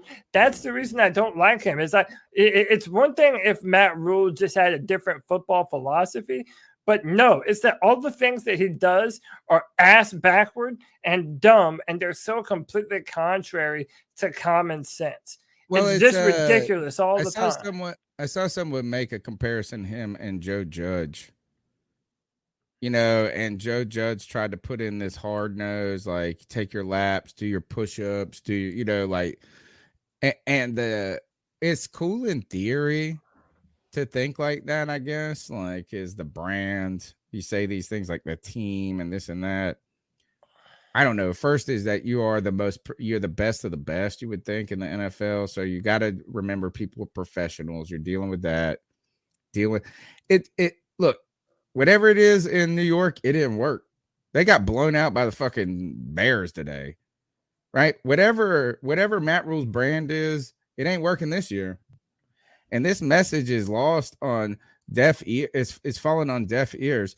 And I don't want to hear anything from Robbie Anderson, man. And I have been a big Robbie Anderson fan. I thought that he was a possession receiver last year when that wasn't his skill set. I supported him as he kind of strong guard the team into a deal. And what I mean by that is because he is a professional and he had 1,000-yard season, and that doesn't come around very often. You try to get your money when you can. I ain't gonna fault nobody for that, right? Like he put the leverage on that team. Like he put the script when he had the most power to do so. Imagine him trying to get a contract this year, right? With 400 yards. 400 or 500 yards or whatever he's got. He's not going to get a big deal. So I don't even have a problem with that. But when he says we're laying bricks out here, building a foundation, Robbie, right. You played for Temple, you played for the Jets, and you played for the Panthers, and they stink, bro. The only bricks you're laying are at a paper mache factory. You don't know nothing about building no foundation. Shoot. Yeah, we know that, man. Hey. Oh, God. You know who the fuck it is. David Tepper's tenure. Panther Nation. This man is, as a Carolina Panthers owner, is 22 and 43. I'm going to repeat that again. Panther Nation. David Tepper, as the owner of the Carolina Panthers, is 22 and 43. Rat Rule, tenure as the Panthers, his record is 10 and 33. And that's including the loss that we're about to take next week to Tampa Bay for both guys. I will be calling in. I have a lot to say. Man, you know what I love is this is like G Baby's energy is like contrary to most people's. Right? It's like G Baby mad as fire after a win. Calm as cool collective. After a loss. Next call. Sam Darnold is Matt Rule's puppet. I repeat, Sam Darnold is Matt Rule's puppet. Fuck Sam Darnold. Oh, guys, Joey, he's feeling good. Fuck Sam There's kids Darnold. listening to the show. Beep, beep, beep, beep, beep. Oh, next now call. We care. What it do, boys? I don't care, but I do. It's your boy, Mike. What's up, Mike? What's up, bro? Hope you boys are. You know what? We boys ain't having a fantabulous Sunday. You know, because we just got mollywopped by my most hated rival in our division, and that shit sucks, man. At this point, you know what I'm thinking? This is what I'm thinking. I'm thinking we should just give this bottom lipped goddamn English pug motherfucker another year.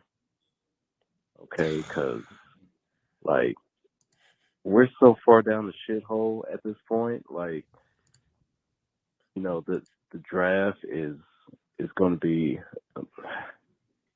I don't care what Scott Fitterer does. You know, where it's no new head coach wants to come into this mess. So you might as well let Matt Rule roll around in the shit puddle for however long. And then if it doesn't work, it doesn't work. Now, if he flipped this shit around and we're a good team next year, all right, I'll shut the fuck up. We'll probably all shut the fuck up. All right, but just give him another year at this point. And Tony, man, stop hating on my man Chuba. All right, man. Yeah, let's go. Thanks, bro. That man, bomb. that man can't catch, but he runs hard. I give him that. He does. Okay? He So, runs hard. Dances too much, just, man. He needs to pick a hole and go. At this point, He's it a is what it is. rookie. And conspiracy theory. Here we go. Okay. I Take remember. for hat time. Was it last week or the week before? Some guy named Geppetto was on here defending Matt Rule. I'm saying at this point that was Matt Rule's burner account because I didn't see Geppetto in the chat the following week, and I'm pretty sure he's not in it this week. I'm pretty sure. Haven't seen him. I don't know. We'll find out. But Matt Rule burner account, Geppetto. All right, Panther Pride till I die. Man, that's dude. I would love it if, dude. I really badly want Panther, like people that be it coaches, ownership, front office, players. I want Panthers to actually listen to this podcast. I actually, for the first time, I think I was rooting against the Panthers today. For what reason? Does it deserve it?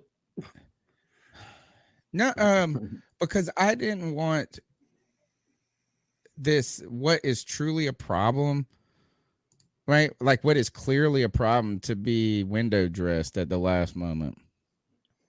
Yeah, right. You're a mute, CK. That and look at it the other way too. Like if we win this, we are a 6-win team. What is the record of the people that are in the wild card? What, 7, 8, 9? I don't know. So we could say, I mean, there's a justification. Well, we were 2 games away from the wild card. Right. Mm-hmm. That's what I did not want. It's fake. It's fraudulent. It's fool's gold. It is a cubic zirconium engagement ring.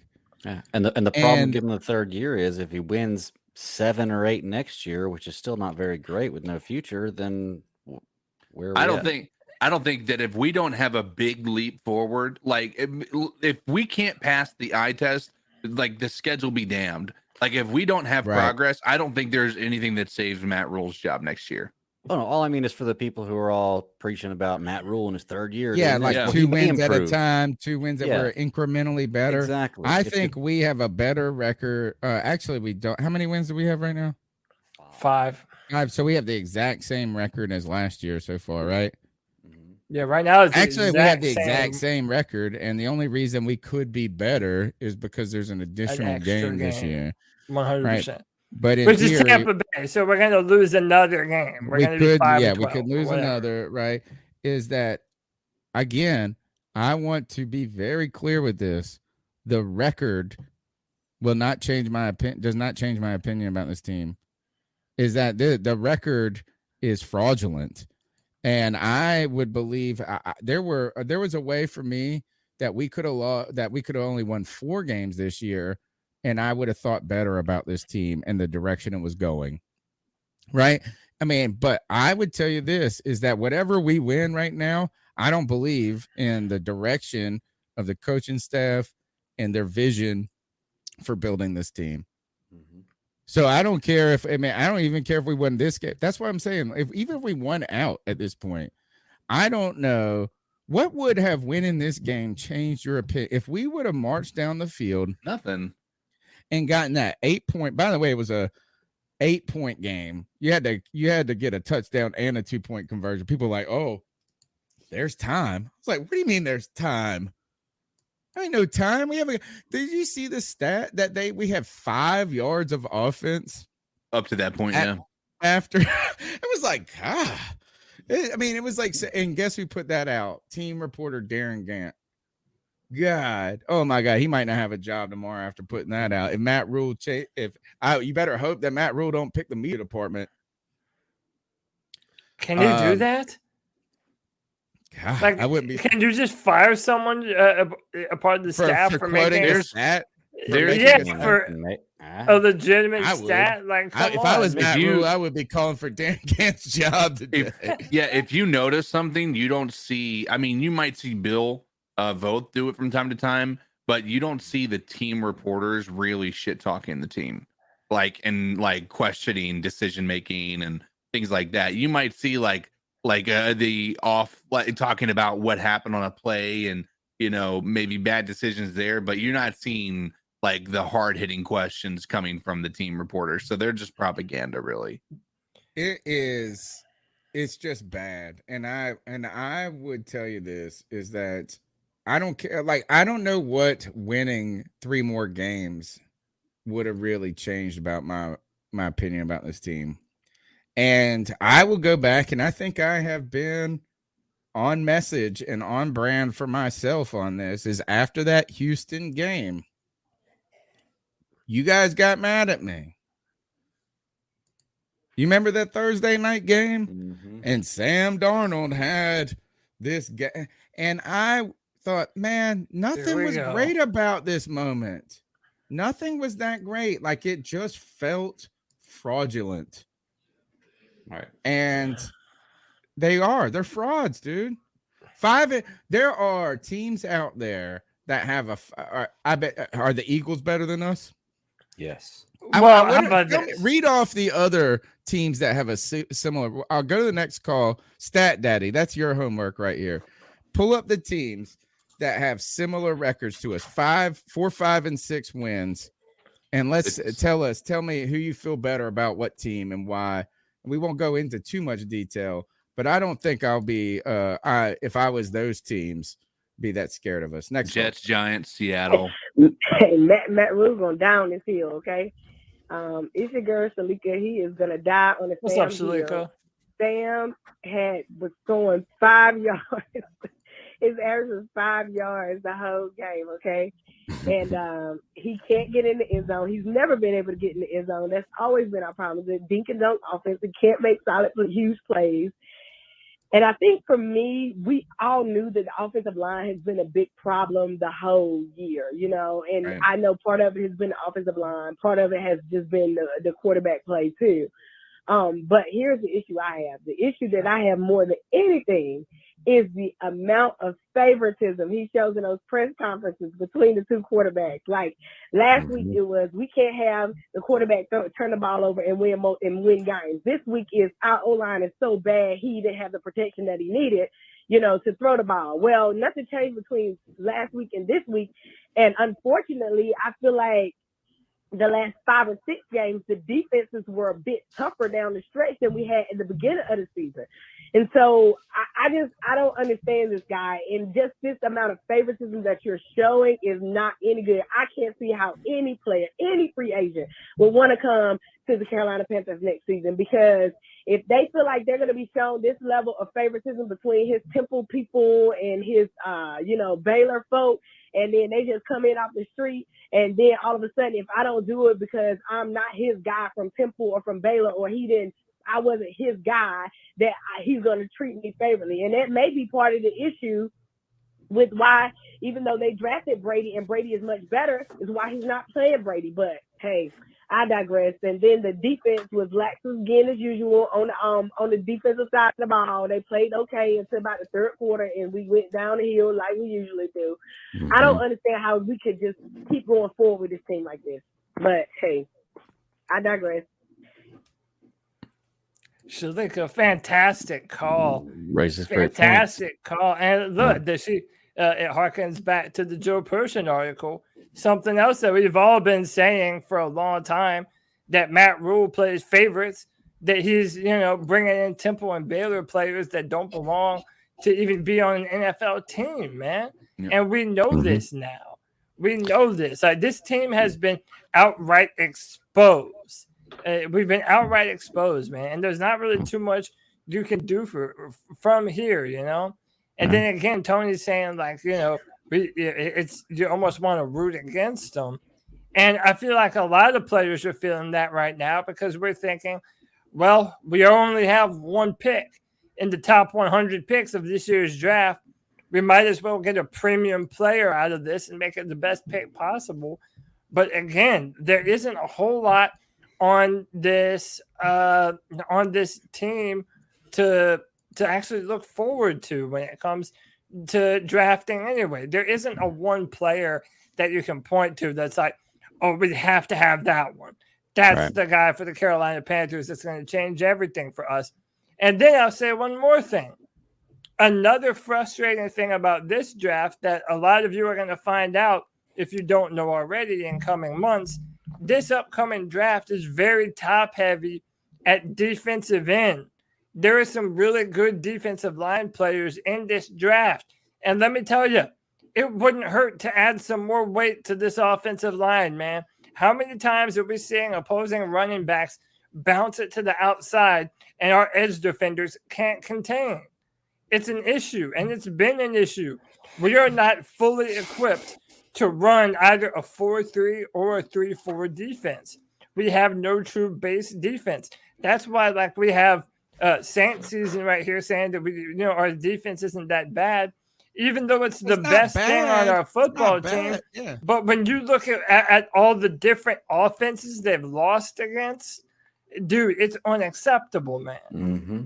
But in that who have they stopped? Who have they stopped? Tell me that. In that same vein, the problem with it is, if you look at it, I think it's a direct correlation with their offense. We talked about it, previously, prior to us feeling like our defense was finally exposed. We had this conversation constantly that the reason the defense was having such a hard time, you talk about today, we were able to hold the Saints back until we just couldn't, our offense couldn't give them any time to rest. Like, there's only so much you can do as a defense. But they don't have when your anybody. Offense is 3 and out, 3 and out, 3 and out. They don't even have anybody. We're holding back teams that are hobbled. Right. You know what I'm saying? Like, you're holding back a team that has Taysom Hill as their quarterback. And don't give me none of Taysom Hill is a good quarterback. He's a bum. He's terrible. Like, I mean, they don't have any receivers. I mean, it is like, yeah, we stopped them, but we ain't stopped that. I don't even want to hear it. People, they run over us. This is like going back to, again, 252-228-5098, the Panthers domestic violence hotline. As at first, Saints SZN, thanks for joining the show. Ain't trying to hate. I mean, look, I am trying to hate on the Saints at all costs, at all times. It is kind of funny when a Saints fan is telling me that there's something better about our team than I think there's better about our team. Isn't that's a bizarre world we're living in? Right. Is that your defense is pretty good? Well, he said elite at first, then he said pretty good. Again, this is what a abused spouse says. But he's got good health insurance, though. He beat me, but he got good health insurance. But dude, Saints season, you're making the point for us, man. Look at your offense. Look at how many players the Saints have lost. My brother is a Saints fan, diehard Saints fan. And today we were talking before the game, and he's trying to tell me, oh, the Saints, we have one of the worst offenses in the NFL. We're missing Ramchick. We're missing all these different receivers. I'm like, yeah, but let me tell you something. This defense is going to start out strong as shit, but then the dams are going to break. And the flood is going to continue. And this start out, but this defense will not be able. This defense will not be able to contain the offense. And Alvin Kamara at the end was dashing. And ripped off. Tony, he had that was 11 rushes for 35 yards after that 35-yard run. He was negative yardage until the second half. Yeah, he.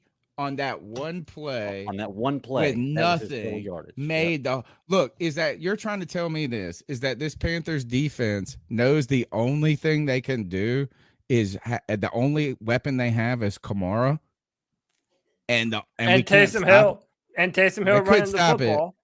Yeah, couldn't do anything with it. I mean, it was like they knew. Talking about? That one play alone, guys, he just dusted everybody. Look at the score. They scored 18 points. You're acting like they scored 35 on us. No, my point is that it was enough. We were ahead. We were ahead, and they still like it was it's like Kamara. It's kind of like how we feel about Christian McCaffrey. It's like you're like some other teams are like, well, it's Christian McCaffrey. Well, like they of course, like he's the only thing they had. You're waiting for him to make that one play that changes everything. Yeah. And he does.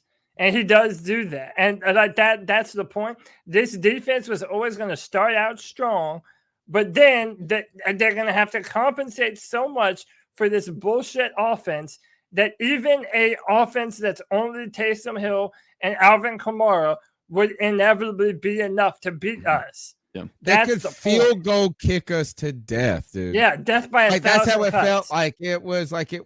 They're not even a good running. Like you felt sorry for Kamara trying to run the ball, and they still. At any point, did you think that the Panthers? What would we have been needed to be ahead to win to feel like we were going to win the game?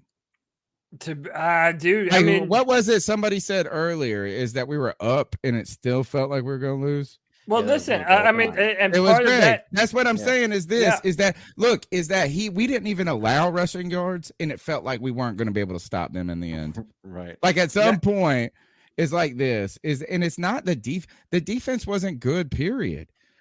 I'm sorry, you can give me these rushing stats and this and that, but the other guy, the Callaway or the guy that remember that the best play that made on defense we made was when he just had that ball thump on his chest.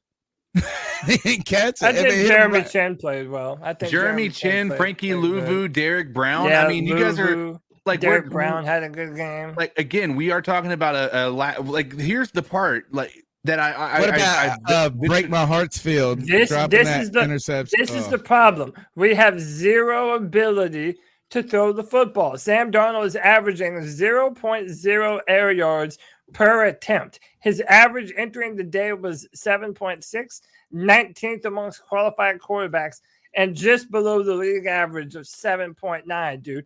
When you have an inability to throw the football, you are asking your defense to go out and win every single game for you. Mm-hmm. And that we've been doing that all season because of how bad this offensive line is, and it's never been possible. The Saints scored 18 points on a total of 280 yards. And that has a little bit to do with the sack fumble where they got the ball on the other side of the field. Well, where'd they get it? Like how they got it at like the 30-yard line. Didn't that only? Okay, so they get a field goal out of it. Yeah, they got a what field I'm goal out of saying that, is that the Saints are 8-8 with nobody.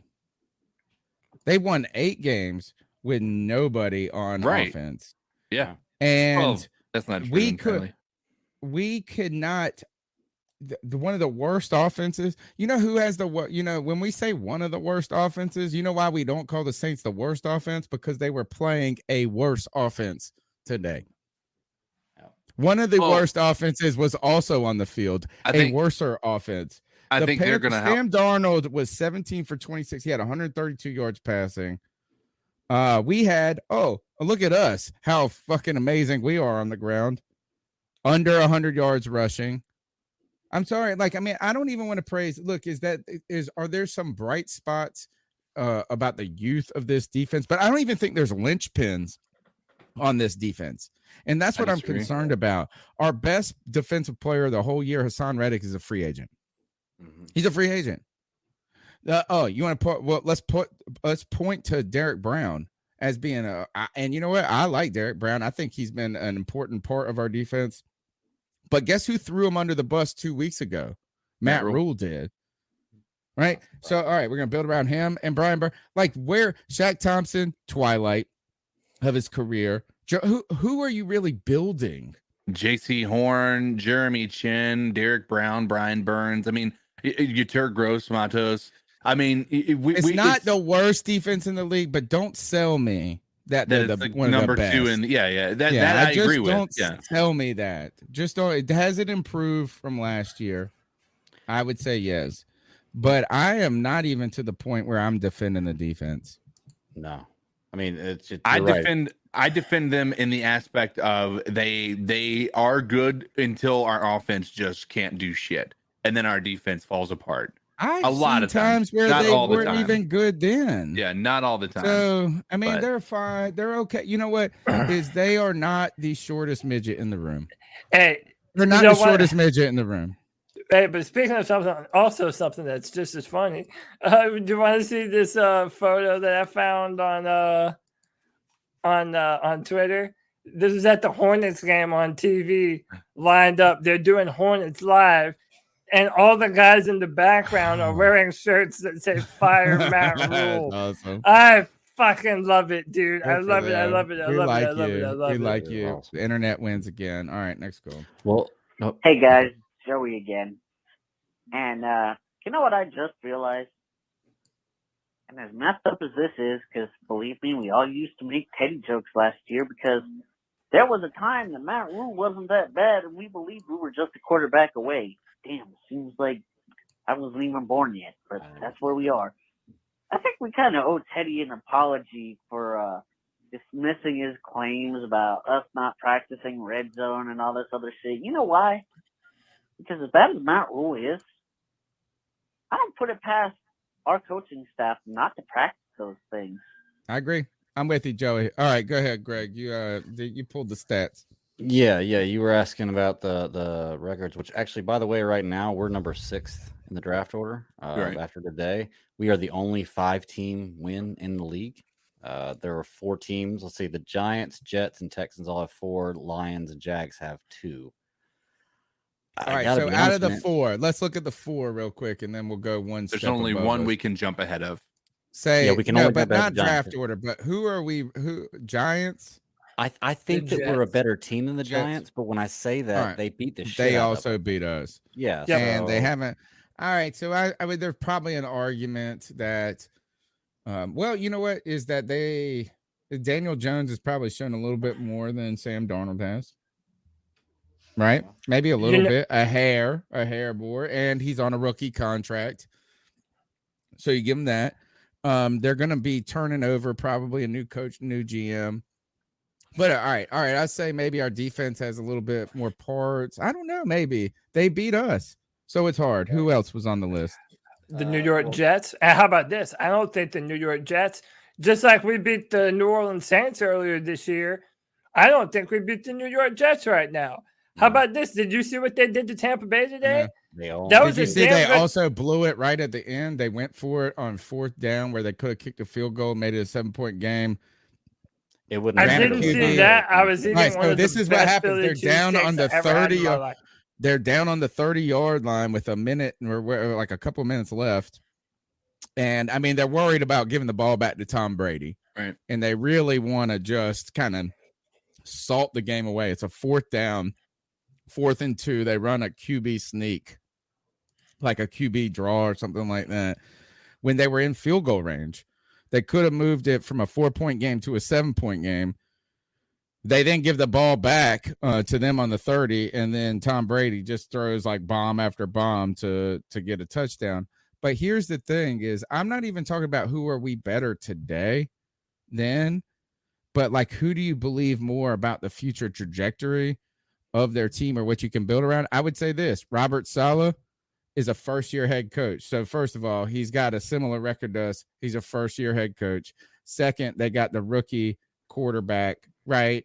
They've had some problems and some struggles, but they also have multiple first-round draft picks going forward. And our 2nd-round draft pick, which will be a very high one at this point in time. So, And a better quarterback. Zach Wilson has shown more than Sam Darnold this year. They're in a way. Okay, but even I mean, and that's even better. But their future trajectory right now, Better and than that's ours. hard to say for the Jets. All right, so give me another one.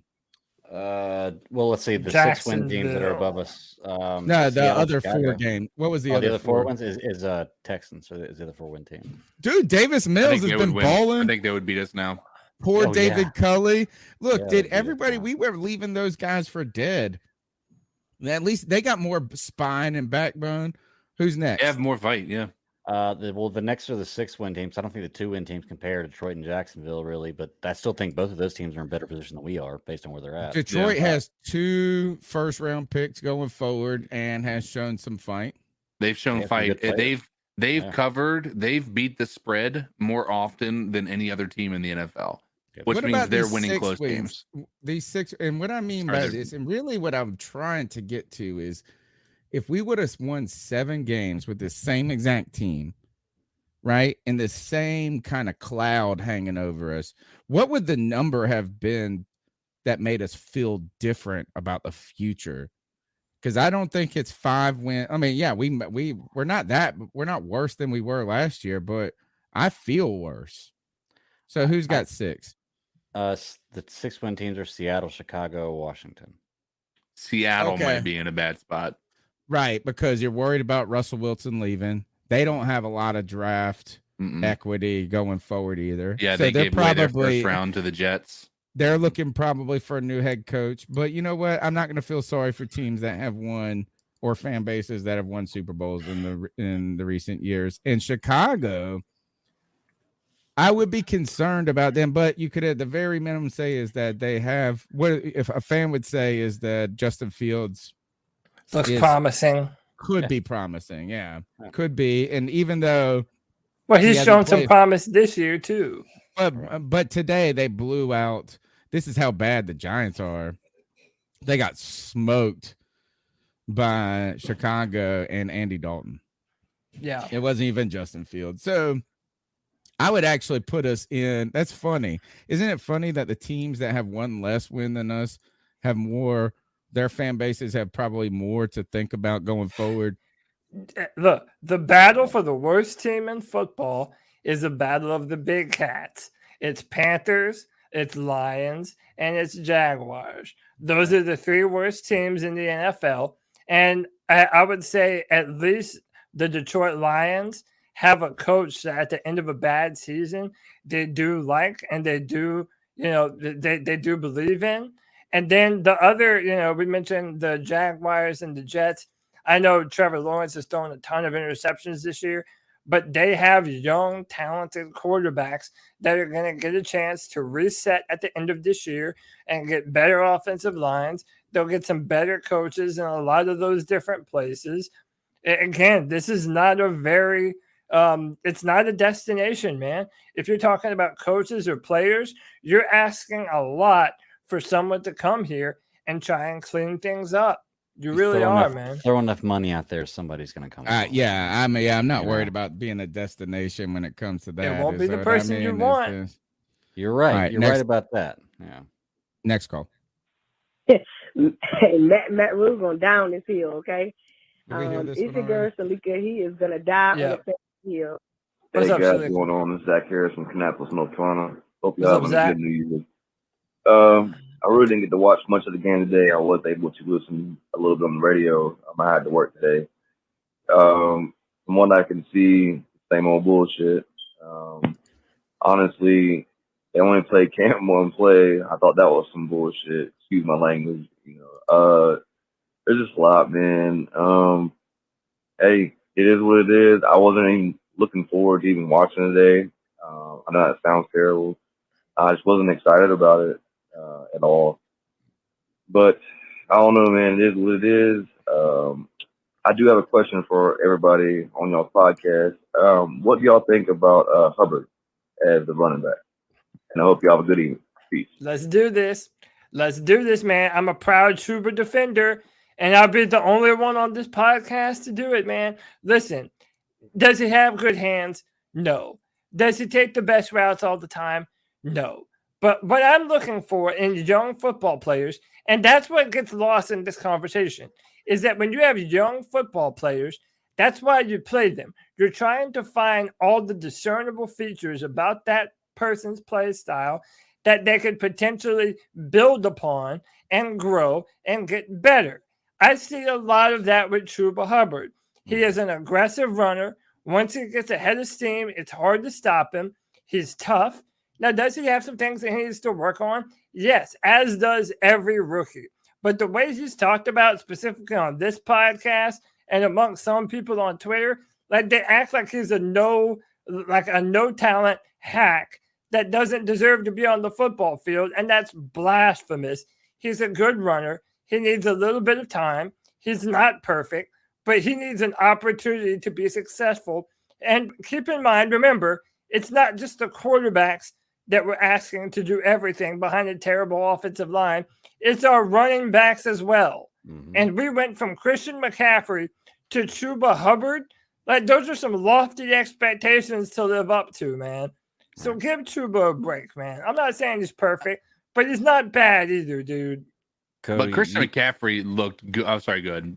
Oh, well, I was just going to agree with Cody. I was just going to say you're not going to be alone, because I think I was defending Chuba Hubbard a couple weeks ago. He's not, of course, the best running back out there, but he is a rookie. He's serviceable, and whether you like it or not, if you go back and look at it, he's probably the best piece of our offense in the last, I don't know, few weeks. But I don't know. I just feel like Chuba Hubbard, you're right. I think kind of gets the rundown of he's getting a lot of blame for the offense being so bad right now, but he has nothing to work with as well. But the thing about Chuba for me is the way he talks, his demeanor, his attitude. Listen to a press conference with him. He may not be the best running back right now, but I like his attitude about football and the way he goes about things. So for me, that's what it is for him. I'll give you my take. I've watched enough, and I feel like he doesn't pass the eye test. Now, is he what you expect for a 4th round draft pick? Absolutely. Like, he is. He's a backup running back in this league, at least from what we've seen. He doesn't have good balance. He has horrible vision. He has horrible hands. Which is what you need in a running back out of this, when you're talking about what we deal with, especially with not having an offensive line. Well, if you don't have an offensive line, okay, well, we can blame that on maybe the run game not being good. But the problem is, when you have an offensive line that's this bad, you have to have a running back that can catch the ball out of the backfield to be able to relieve that pressure. Chuba Hubbard isn't that guy. Chuba Hubbard is constantly stumbling out of the backfield. He's constantly not like I personally blame the fumble that everybody blames Cam Newton for on Chuba Hubbard. Like, I blame that on Chuba for not being there to not look down and be there, have the wherewithal. Like, I'll give you a prime example. Today, Jalen Hurts, he was tripping and falling. He was able to toss the ball to his running back. And guess what? His running back caught the fucking ball, and they made a first down out of it. Like, and it was a major play in the game. Like, there is an issue with Chuba Hubbard as far as right now as a professional football player. He isn't a good running back in this league. He's not bad. He's below average, in my opinion, and he could be better. But when you want to compare him to a 1st round draft pick like Christian McCaffrey, there is no comparison. Yeah. I'm just saying it's not bad, man. The 49ers do this with undrafted running backs all the time. We would be having a much different conversation about Chuba if we had a better players, man. Next call. He's not that bad.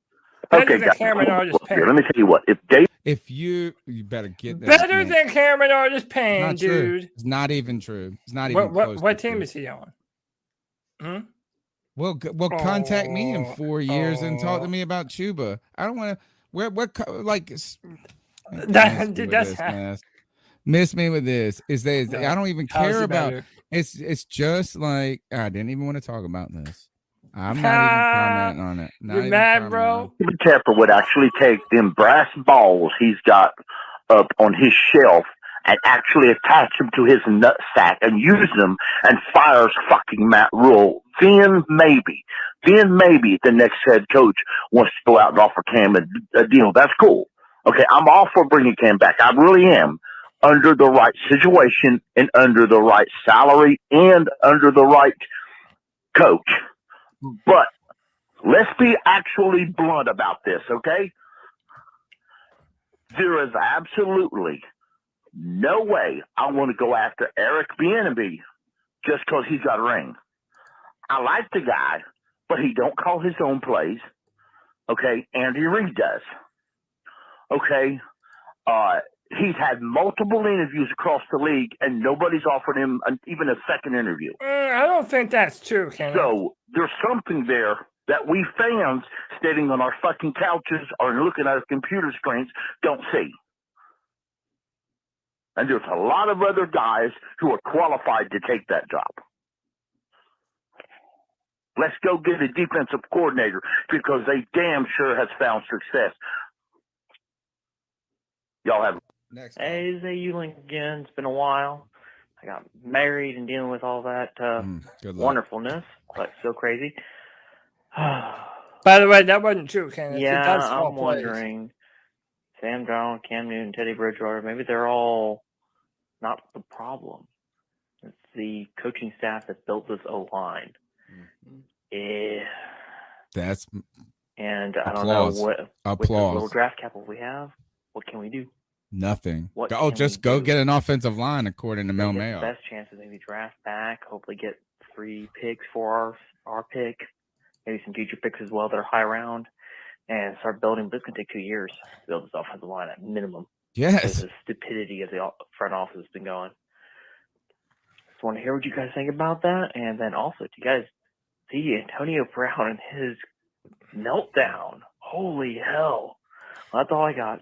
It's crazy. It's crazy. That Antonio Brown joint is an example of why CTE is real. CTE is real.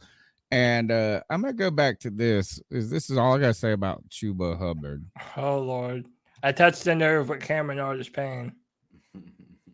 It's the same thing I think about Terrace Marshall Jr. And it's the same thing I think about all of these players. I don't care who, J.C. Horn. You can name me all of these great players, but the offensive line is so offensive. That's on the staff. That's on the staff at this point. And the fact that you don't draft players to or try to address this, it's malpractice. So I don't care if he's just a 4th round pick.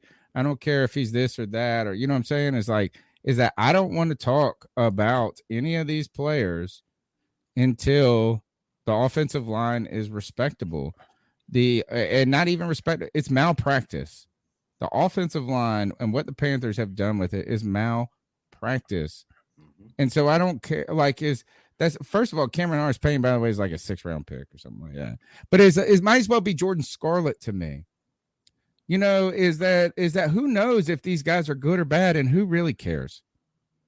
Who really cares? Like CK said, who cares until it matters? And it won't matter until we start building the wall. So J.C. Horn might be the greatest defensive back in the history of the world, but it won't matter if our quarterback is getting slayed every time. Yep. And if he's the greatest defensive back in the history of the world, and Rashawn Slater turns out to be a top 20 left tackle in the history of the world, guess who we would have benefited more from having? That's what I think about this. So I don't care about Chuba Hubbard. I don't care about Terrace Marshall Jr. I don't care about any of these people until we get an offensive line that is less offensive. What's up, C3? This is Nick Head. And listen, I'm man. going to put my kids to bed. Let's stop preaching to each other. The solution is simple. Pressure campaign. Don't buy anything else Panther related until 3 things happen. Number 1, Matt Rule is gone. If he stays another season, okay. Don't buy anything else until we have double-digit wins. My threshold this year was 7-9. That's done with. That's done with. You couldn't do what other coaches did, okay? If you're gonna stay, if Jeffrey's gonna keep this project up for another year, don't buy anything else until Matt Rule either has us in double-digit wins or in the playoffs. Then you can proceed with buying hats, jerseys, socks, draws, whatever. But until then, don't buy nothing else. Not even, and especially not the draft cap. You know why? Because the draft is all just a bunch of cap. You know what I mean? Like, we're gonna have to trade back just to scrape the bottom of the barrel. You know what I mean? And don't be confused if he spends that number 1 on the quarterback, because he may do that to try to save his job. Because what he thinks is the way some of these fan base works, he feel like, okay, well, we got to be patient with the new guy. No, we don't. No, we don't. Keep your pressure up and don't buy nothing until we see those results. Y'all keep pounding. Peace. Keep pounding. I love the message, dude. Yeah. You do not support a losing organization, man. That shows people it has to hurt them in their pockets. Going back to the point Tony made earlier, what's going to be more expensive? Cutting bait and paying to get rid of your terrible mistake of a head coach that you hired, or losing your fan base at a time when you're trying to build a brand new facility and you are building a brand new facility in Rock Hill, South Carolina. You want fans to be a part of it and to be excited about the football team. You have to give them something. You have to. Yeah. So, yeah, I love that call, man. Money talks. Quit paying, quit going to games until you see a football team that is worthy of you cheering for them, man. That doesn't make you a bad fan. Do you know how empty the Cincinnati Bengals stadium was just a few seasons ago? Let me tell you, that's not the case right now. That's the perfect example of how a football team can be one of the worst teams in football and then actually understand that they need to rebuild their football team and do it correctly. Look at what they're doing with Joe Burrow and Jamar Chase and T. Higgins and Joe Mixon. Like, that's what it can look like. The Panthers have to do it correctly. Next call. Hey, guys. Chuck from Elizabeth City, a.k.a. Carolina Force guy. You know, guys, the boys had me wrapped up into thinking we win today because the Saints' abysmal offense. And for a while, we looked okay. But, man, Matt Rule cannot coach.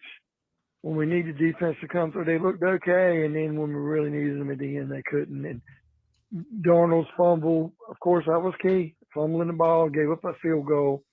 That kicker, wasn't Gonzalez, his other guy, couldn't come through and make one. It kind of cost us. And poor Cam, of course, kind of getting nicked up, not being able to play. But I'm going to tell you something that's kind of non-related. I have a good buddy, and him and his wife split up, and he's a diehard Panther fan. He's got custody of his little boy. And what really sucks is he's over this wife he's got.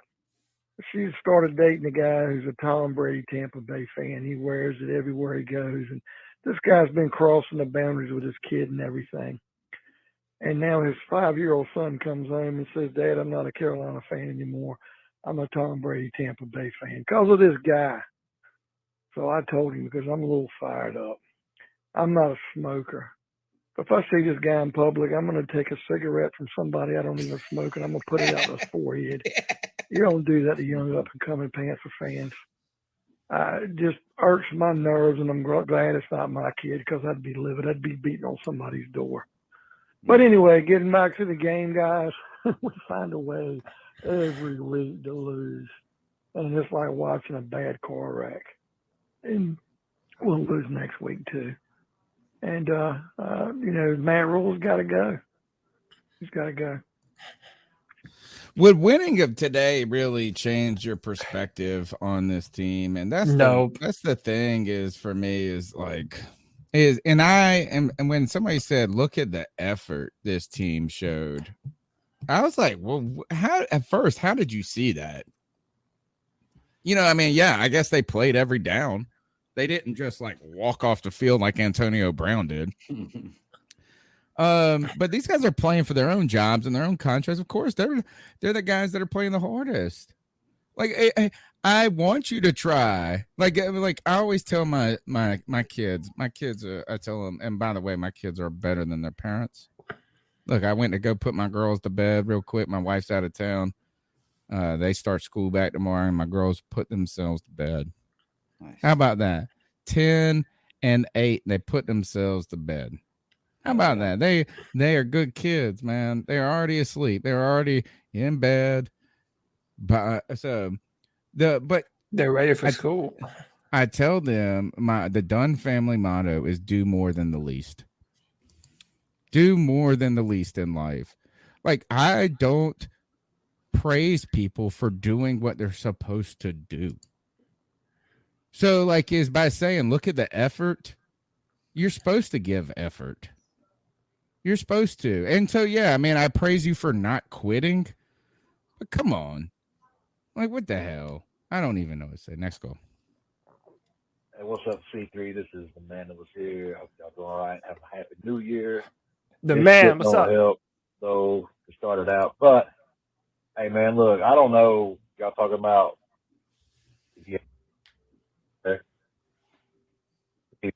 Oh, he's breaking up. He's cutting out real bad. All right, next call. Yeah, sorry. Can't even hear you, man. What's up, guys? It's KPM here. KPM, what's up, bro? What a week it's been for the Carolina Panthers. Am I right? You got the article released on Matt Rule.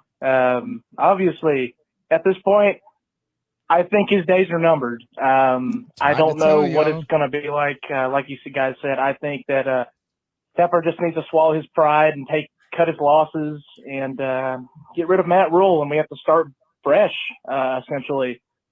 I know for a fact that I've went to a couple games this year, and I've had the displeasure of having to sit through the Panthers and Patriots game.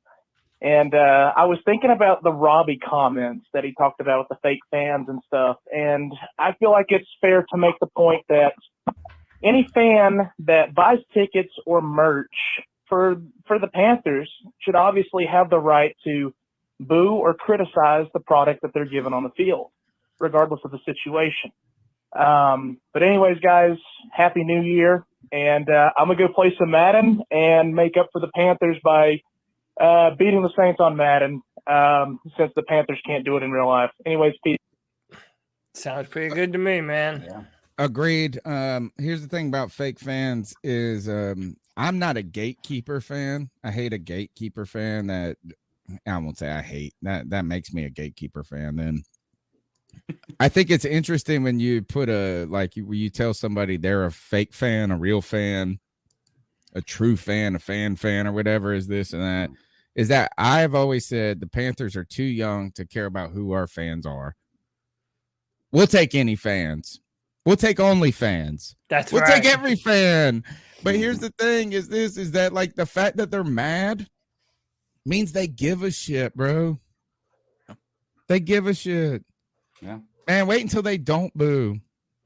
Or wait till you go to the stadium and all they do is cheer for the other team. So I don't care, man. It's like this. Is that like I don't know what a fan's supposed to react. I just say this. If you spending your money, if you spending your time, fuck that. If you're spending your time caring about it, that helps that team. There's a reason the NFL makes so much money.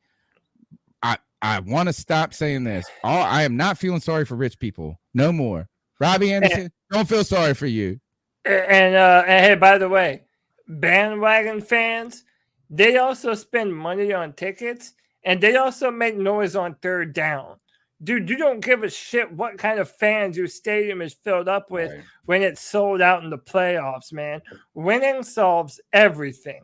You don't think that you don't think that the best teams in football have bandwagon Patriots, Steelers, the Chiefs? Listen, if you have bandwagon fans, that's a sign that you're doing something correct, okay? And you don't want to lose the bandwagon fans, contrary to what people say to make themselves feel better when they're losing. Oh, we got to get rid of the bandwagon fans. That's the dumbest shit in the world, man. Can't stand it. Greg, can I dismiss you from class, dude? It's okay. You've been up since 3:30 this morning. It's okay. Well, say it's not just that. I will not call you a fake fan. I will not call you a fake fan. Give us your player of the game. Give us your towel of shame and go to bed, bro. We love you still the same. You're not a fake co-host. You're real in my book. That's right. Okay. Gosh, player of the game. Taysom Hill. Does it have to be for the Panthers? Yeah. No, I don't know. John Madden? I don't know. Yeah. I'm gonna give no player of the game because nobody. Look, they said in this game it was a battle of defenses. No, this was a battle of two really horrible offenses. Is what it was. So I don't think anybody should deserve a player of the game. And towel of shame, low hanging fruit. Matt Rule, he's gonna get that until he's gone. I think it's kind of like it's gonna be a cape for him. Permanent towel of shame. Greg, Greg works for the government. You damn socialist. You're in the military. You're in the military. You're living off the taxpayer tit. Nah, I'm with you, bro. Thank you for your service in the military first. Second, in the greatest institution in American history, the United States Postal Service. Thank you for that. And for the third greatest institution in American history, the C3 Panthers podcast. Thank you, Greg, for your service. Hey, man. Thanks, sir. Hey, all right, check him out. Super Civil Servants podcast. I watched Avengers. We went back Captain America Civil War. My kid. We're about to watch all the Spider-Mans in prep for us watching the new one. So I've been was thinking fun. about you, Greg. Get some rest, bro. Yeah, man. And keep pounding. Yes, I sir. do think that there's something to be said. Did Matt Rule lose his kind of zest, his mojo when he stopped wearing that smock? I think that might be it, is that he went to the sweatshirt hoodie game. He should have stuck with the barbershop smock from last year. That's my theory. Next call. 3 more to go. I see 3. I want to say one more thing. No, it's still here. That, Love you, baby boy. I know that as a Panther fan, I've been a Panther fan for a long time now. But my whole life, I never seen Carolina play this bad He's in right. this in a long time. Then some other seasons, but I really forgot about those seasons in the past.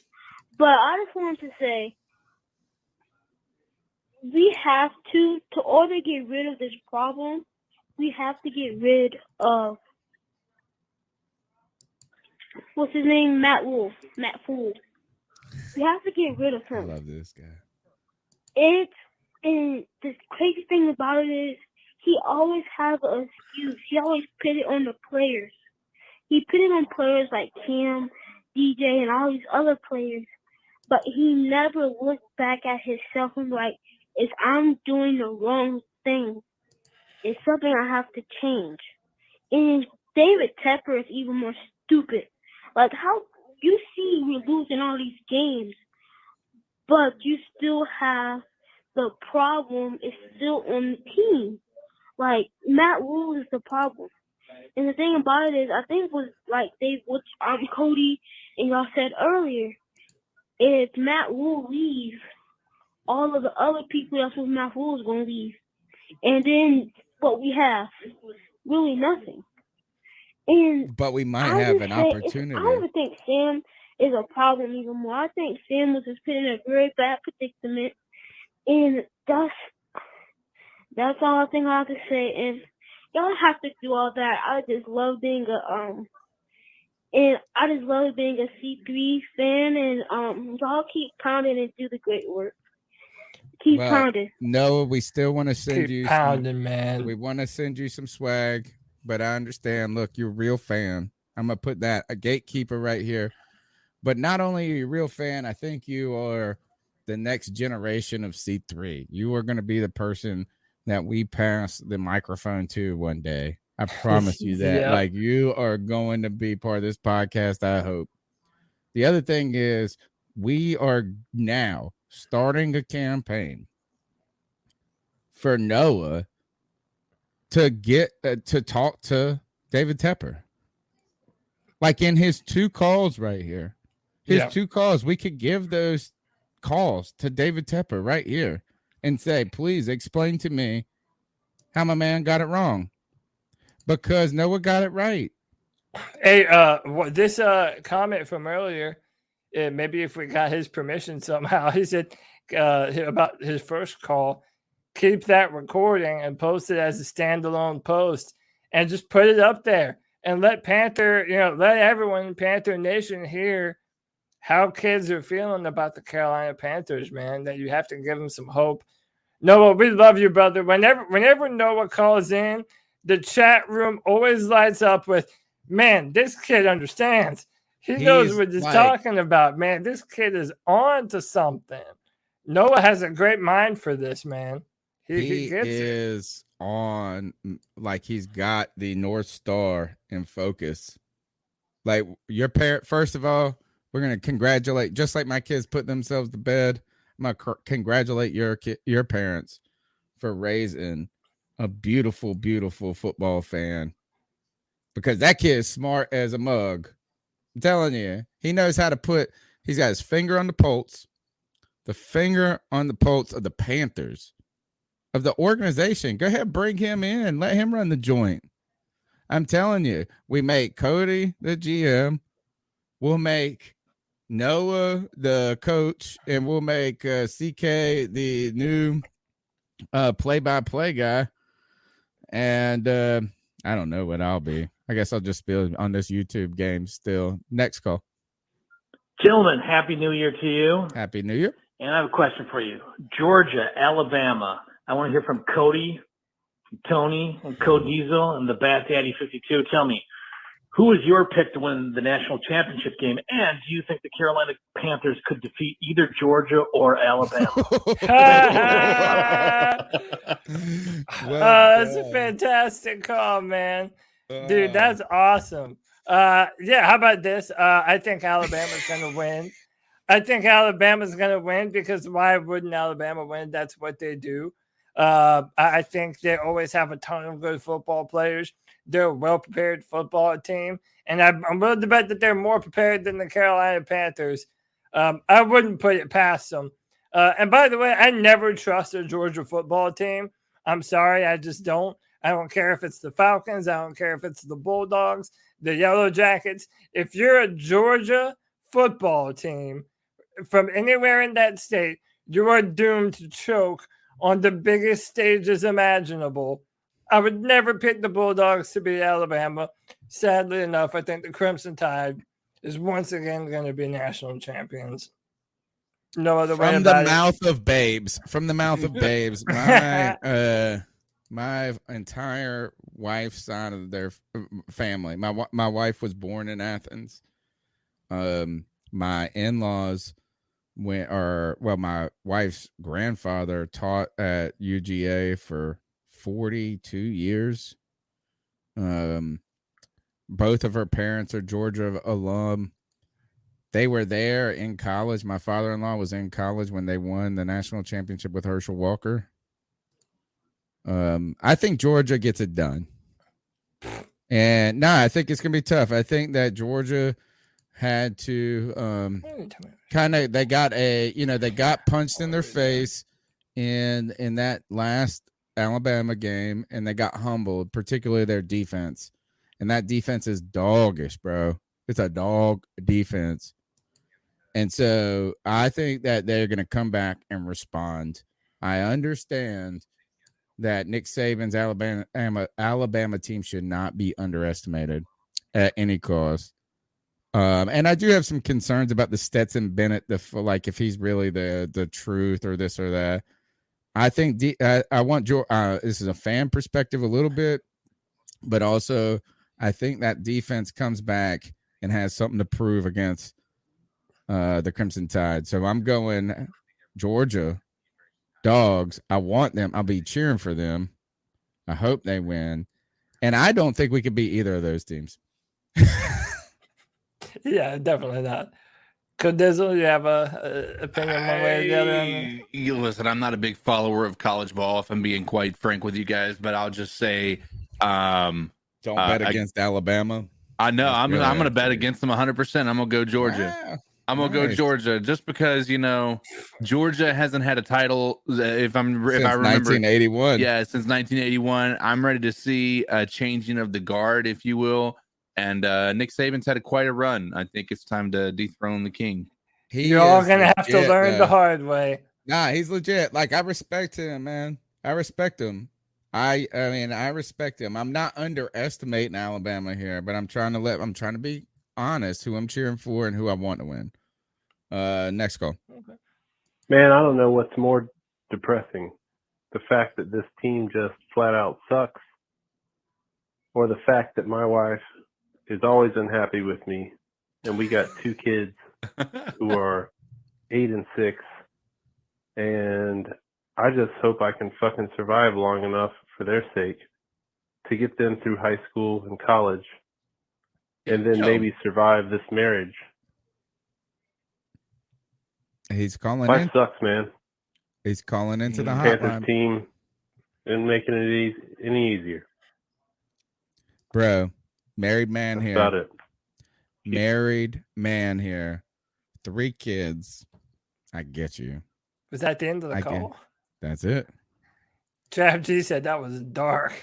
Yeah. No, but you know what? Is that this is where we're at, folks.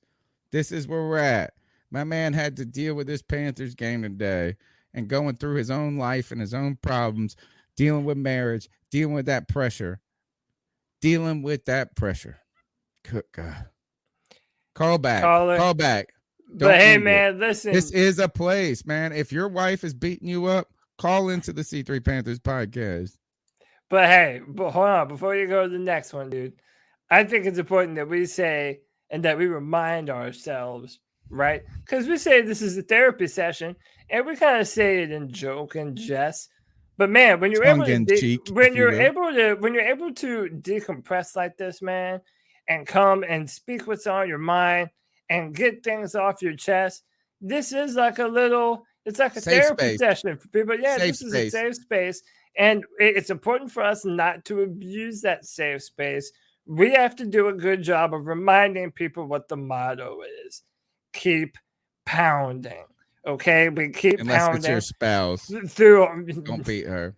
God damn it, Tony. Listen, you have to remember that when times get hard, when times get tough, the tough get going. And by the way, one of my favorite sayings of all time, and I always try and remember this whenever life gets a little bit difficult: calm waters never made for skilled sailors.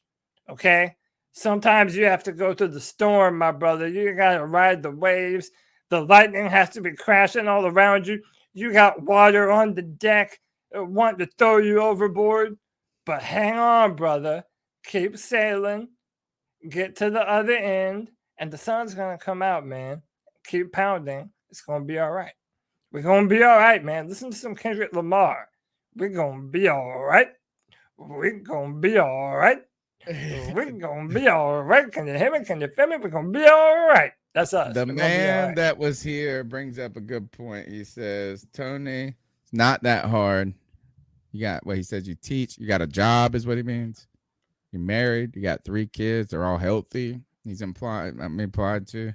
And you still have hair. So this is the brighter side of this. Like, because remember, this is even in the darkest days. You got to remember there's something to be happy about. There's something to be like positive about. And for us at this point is that when it comes to the Panthers, you know what? We're still going to be here next week. And you know what? And actually, this is where I get mad at like the billionaires over this mess is they know it. They know that we're going to keep doing the podcast and they know that they're like, so I don't feel sorry for Matt Rule. I don't feel sorry for him. Check his bank account. Check his bank account. When you start to feel sorry about how people talk about them, just look at the bank account.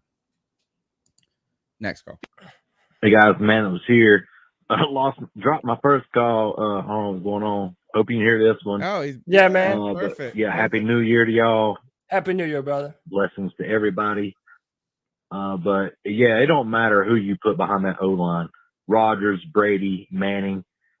They're gonna be hating life. I don't know. I mean, it might make a little bit of difference because they actually fucking know how to read defense. Right. They can check out of plays and all it, call 2 or 3 different plays at the line. It would help some. And I've never seen a Panther quarterback do that. Fucking never. I mean, maybe those guys are special, but there's nothing. I mean, they were their own offensive coordinators, man. There's no fire in nobody's ass. I don't see quarterbacks getting the O-line's ass. I don't see nobody chewing each other's ass. Maybe it happens, and they just don't show it, but I don't know, man. There's no heart in this team. There's no heart. No heart, no grit, not a goddamn thing. Love y'all. Keep pounding. This is why we miss Ron Rivera, man. Or this is why I miss Ron Rivera.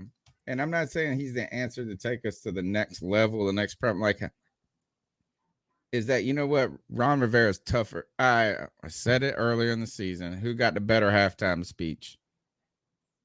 Ron Rivera and Matt Fool. I promise you, is Ron Rivera.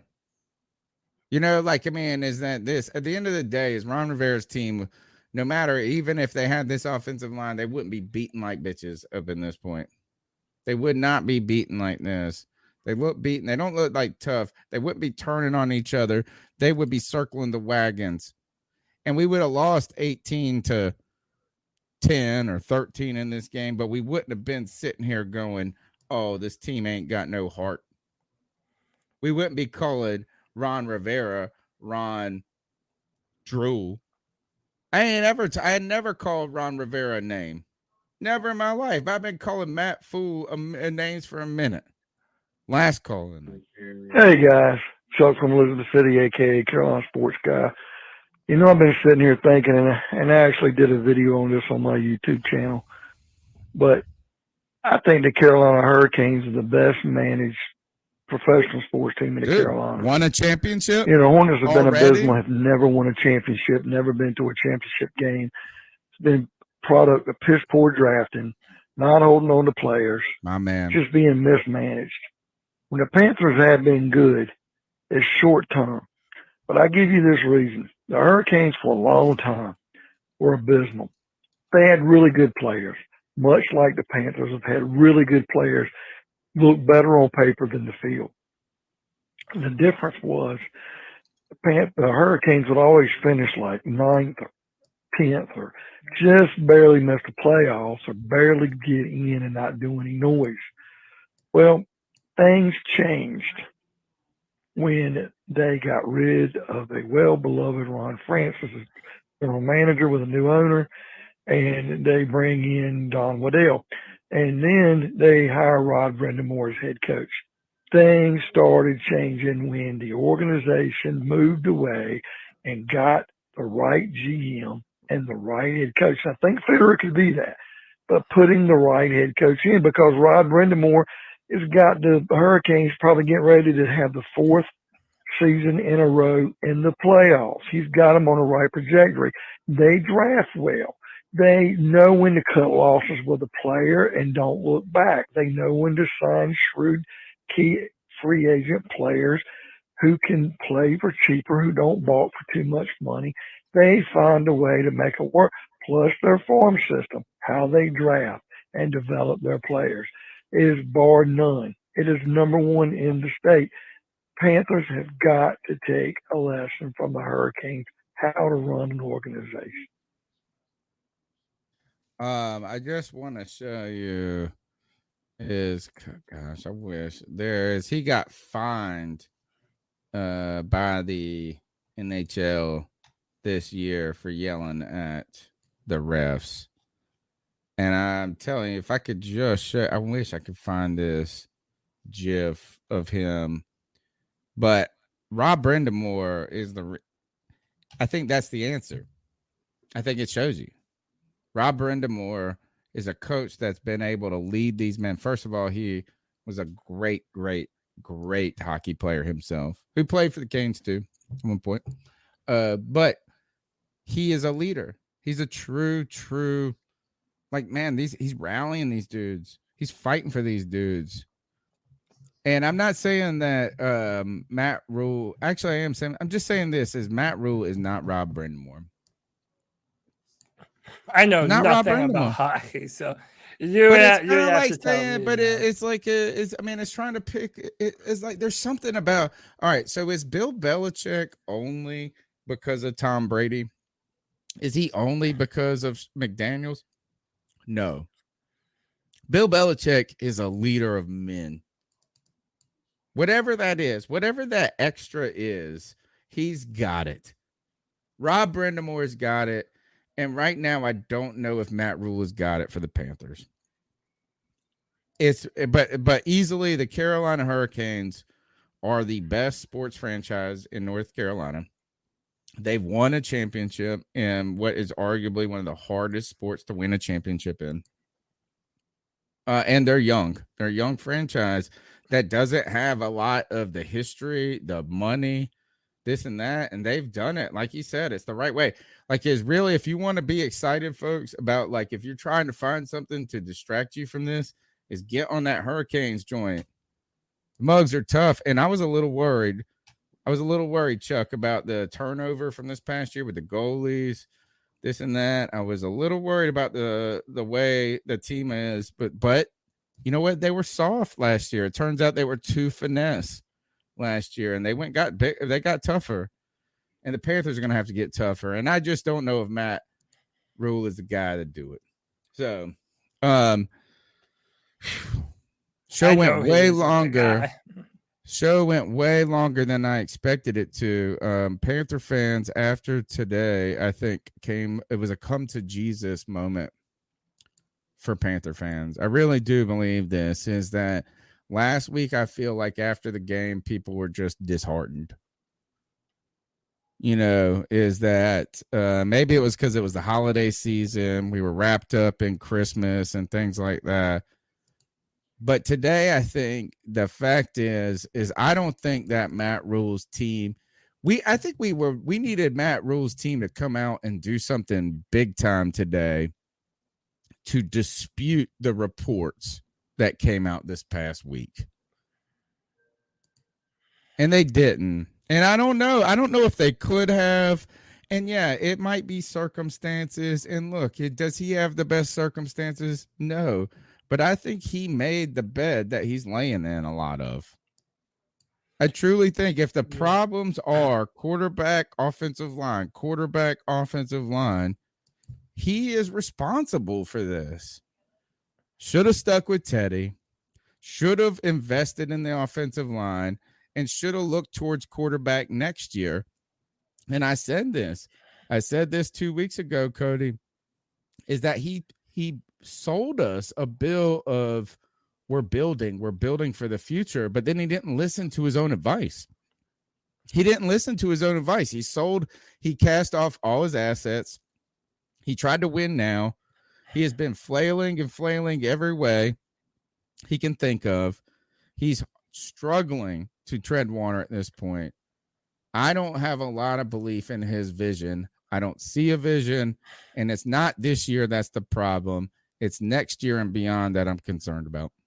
And I think there is no one cohesive vision amongst any of our decision makers. As much as they present this image to you whenever the Panthers release a Panthers confidential video, that they're all on the same page, they're talking, they're communicating. Yeah, they might communicate with each other, but I don't think there's a lot of agreeing going on between them. I think a few things that have been done to Matt Rule. I think specifically Cam Newton. I think David Tepper told Matt Rule and Fitterer that we're going to be bringing in Cam Newton, and you really have no choice. I think seeing how Cam Newton was handled by Matt Rule lends evidence to that theory. I'm also thinking that Scott Fitterer, I'm thinking about him more and more, just seeing and thinking what role does he actually have as a Carolina Panthers GM? If he's not the one truly making decisions about what the Carolina Panthers are doing from a football move perspective, then I don't really know what ultimate good he is doing for the Carolina Panthers. I think there's a lot of big time egos that are moving in different directions. And if that's ever going to be fixed, we need them to have a comprehensive, common sense plan on how to fix all the biggest holes on our football team. And everyone's going to have to grow and change in ways that we don't think that they can. David Tepper should rip the Band-Aid off and fire Matt Rule now. Will he? I don't think he will. I think his ego is too big. Will Matt Rule decide to not just play Temple and Baylor players? I don't think so. I think he likes building the football team the way he likes it. So it's rough, man. The Panthers are probably going to get slapped by the Tampa Bay Buccaneers in Tampa, and we're going to lose out the rest of the season, man. And we have a long off season in front of us. What did I say? Do you remember a few weeks ago, or not even a few weeks ago? It was when we brought in Cam after the Arizona. I said the over-under is 1.5. Remember I kept saying that, the over-under for the rest of the season?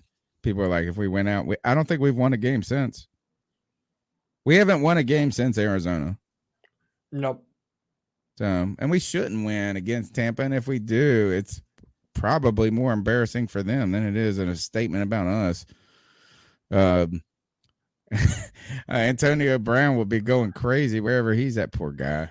Actually, I won't say poor guy, but I'm worried about his mental health. Tom Brady did an interview, and he was basically saying, you never know what someone's going through. Right. He Yeah. I pretty mean, much like, went to he's like, bat for he AB, cares about AB. For some reason, he's cared about AB. And I do think it's some CTE related issues. And I don't think that's the only thing, but I think CTE is probably one of those things. If you suffer from depression already, or whatever, it exacerbates it probably. So anyway, I was a little surprised at how angry I got in this post game show, because I was not like this as I was watching the game. I barely even, I mean, I was watching the game. I was with my buddy hanging out, and I didn't really think we were going to do much otherwise, but post game brought the best out of me. So thank you for my co-host, Cody Lashney. Thank you, Clutch K-Man. Look at that. The last minute. Look at that. The love bomb, the super chat, and the end. I appreciate all the Panthers content. I hope things turn around ASAP. Keep pounding. I appreciate that support right at the end, man. But I appreciate all the people that have been hanging out here. Danielle, Shane, Jeremiah, Paul, Hugo. The names go on and on, from all the callers to Noah, to Chuck, everybody that called in tonight, everybody that's listened, that hung out at any moment for 1 second, 2 seconds, 2 hours. We appreciate you. We're going to lock arms. We're going to get through this together. We're going to keep doing this podcast no matter what, bro, because that's what true fans do, I guess. Nah, man, we ain't got no decision. We ain't got no choice. We're in this to win this, folks. And that means each and every week we come here Tuesday nights, 9 p.m. for the C3 Panthers podcast. For the post-game show, you can call in at 252-228-5098. Smash the thumbs up button. Subscribe. My player of the game goes to, I'm going to give it to Chuba Hubbard for that run. Oh, actually, no, I'm going to give it to Terrace Marshall Jr. TMJ. You're about to give Chuba some love. I saw TMJ, man. I got the lockjaw for a second. The TMJ. I didn't even know who this man was. And then he was there. He got 2 catches this season. 4 catches, 6 catches. I don't know. Who the hell do you even compliment in this? It's hard to think of someone. Maybe that's it. That's it. Towel of shame for me goes to, I'm gonna boo that John Miller man. Boo that John Miller man. That's it. I think my player of the game, it's going to be Jeremy Chin. And I think whenever you go through so much bad football, it's kind of hard to take stock and be thankful for the really good players that really are busting their ass. I mean, truly. And Shaq Thompson even alluded to that in his post-game press conference too. It's like, they hate the losing. It feels just as bad, if not worse, to them. And, if you're a player on this football team, you don't get to say so who your head coach is, who your defensive coordinator is, who your offensive line coach is. You don't get to say so in all of that stuff. So, I mean, with that in mind, when you look at a player like Jeremy Chin and everything that he does and how he flies around, he hits like a missile. One of our better defensive players is he's a man that's trying to build a culture of dependability. I mean, that's 100% what you want from your captain football player. So definitely giving a shout out to Jeremy Chin. And then my towel of shame, it goes to John Miller. I mean, it could go to a lot of guys on that offensive line, but John Miller continues to be trotted out there just to get his ass kicked every single time. And yeah, we blame the coaches because they should have the wherewithal to not trot them out there. But at the same time, dude, take some responsibility for what you do, man. You're clearly holding back this football team with your level of play, and the fact that you just can't own up to it in your post-game press conference. I mean, you're always a part of the reason why whatever quarterback is under center is getting absolutely destroyed. take some onus to that, man. So, yeah, Tower of Shame. It's going to John Miller.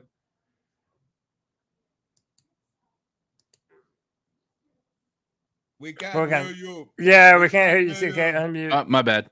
I'm going to say I agree with what those picks are. I think those are smart. I'm gonna go with an honorable mention for game ball first, and that's gonna be Frankie Louvu. Frankie Louvu has been a bad man on this team when he's been out there on the field, and he has had an opportunity to actually have a starting role. Even earlier in the year, we were talking about him. He was the first Carolina Panther to actually get above a 90 rating in Madden, in the PFF. I mean, so that was for 1 week of play, he was the first Panther. The one that's getting the game ball this time though is Derek Brown. Derek Brown was a monster today. And even if you want to look at the Kamara run where he got 20 or Kamara, screen pass where he was able to get out wide to the left, like Derek Brown ran him down and punished him with a tackle out of bounds. On top of that, the nice, sacks, tackles for losses. Even that, was it the sack or he got somebody he knocked down? Yeah, he got a sack today. He got a sack. Was it? But it was one violent. Like I don't know if it was that one was the violent one or not. The one where he.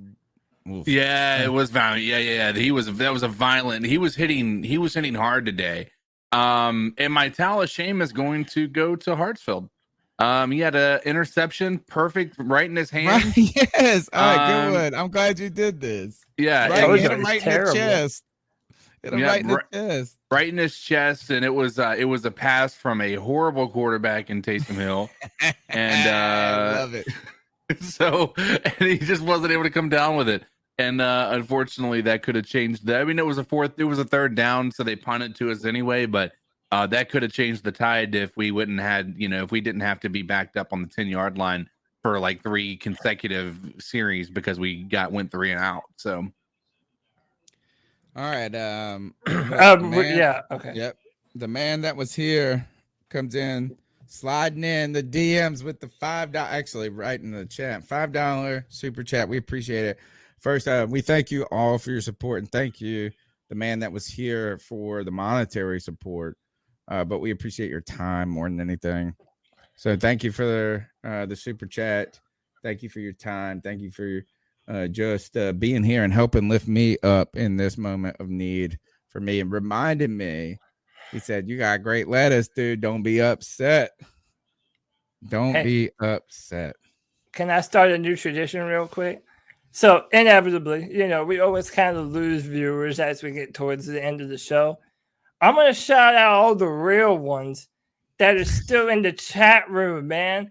After we've gone, 3.5, almost 4 hours, you know them, you love them, man. The longtime listeners, Dan Floyd, Danielle Sarton, Jeremiah Emmanuel J., Joey the Blind Panther Esquivel, Karen Choi, KPM, Mr. Gemini, Panther Pickle, Paul Mancini, Pipe Slingers, Shane Reed, Ted Seams, the man that was here, your boy Will. Man, listen, whenever we hear people tell us, it's getting hard to pull for this football team, I don't want to watch, it gets hard for us, like Tony said earlier, to want to do this show sometimes. But you know what? It always ends up being a joy because we have kick-ass fans like you who love what we do, who enjoyed this conversation, and you make it so worth it for all of us, man.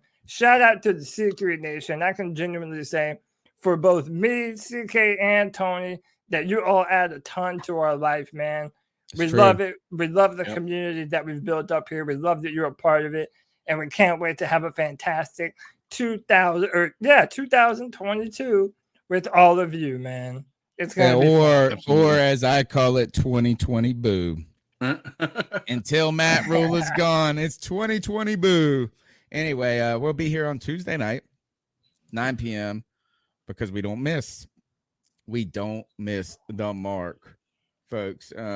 Until then, Cody, get us the hell out of here. They know how to find us. Panther Nation, you already know what the motto is. Keep pounding.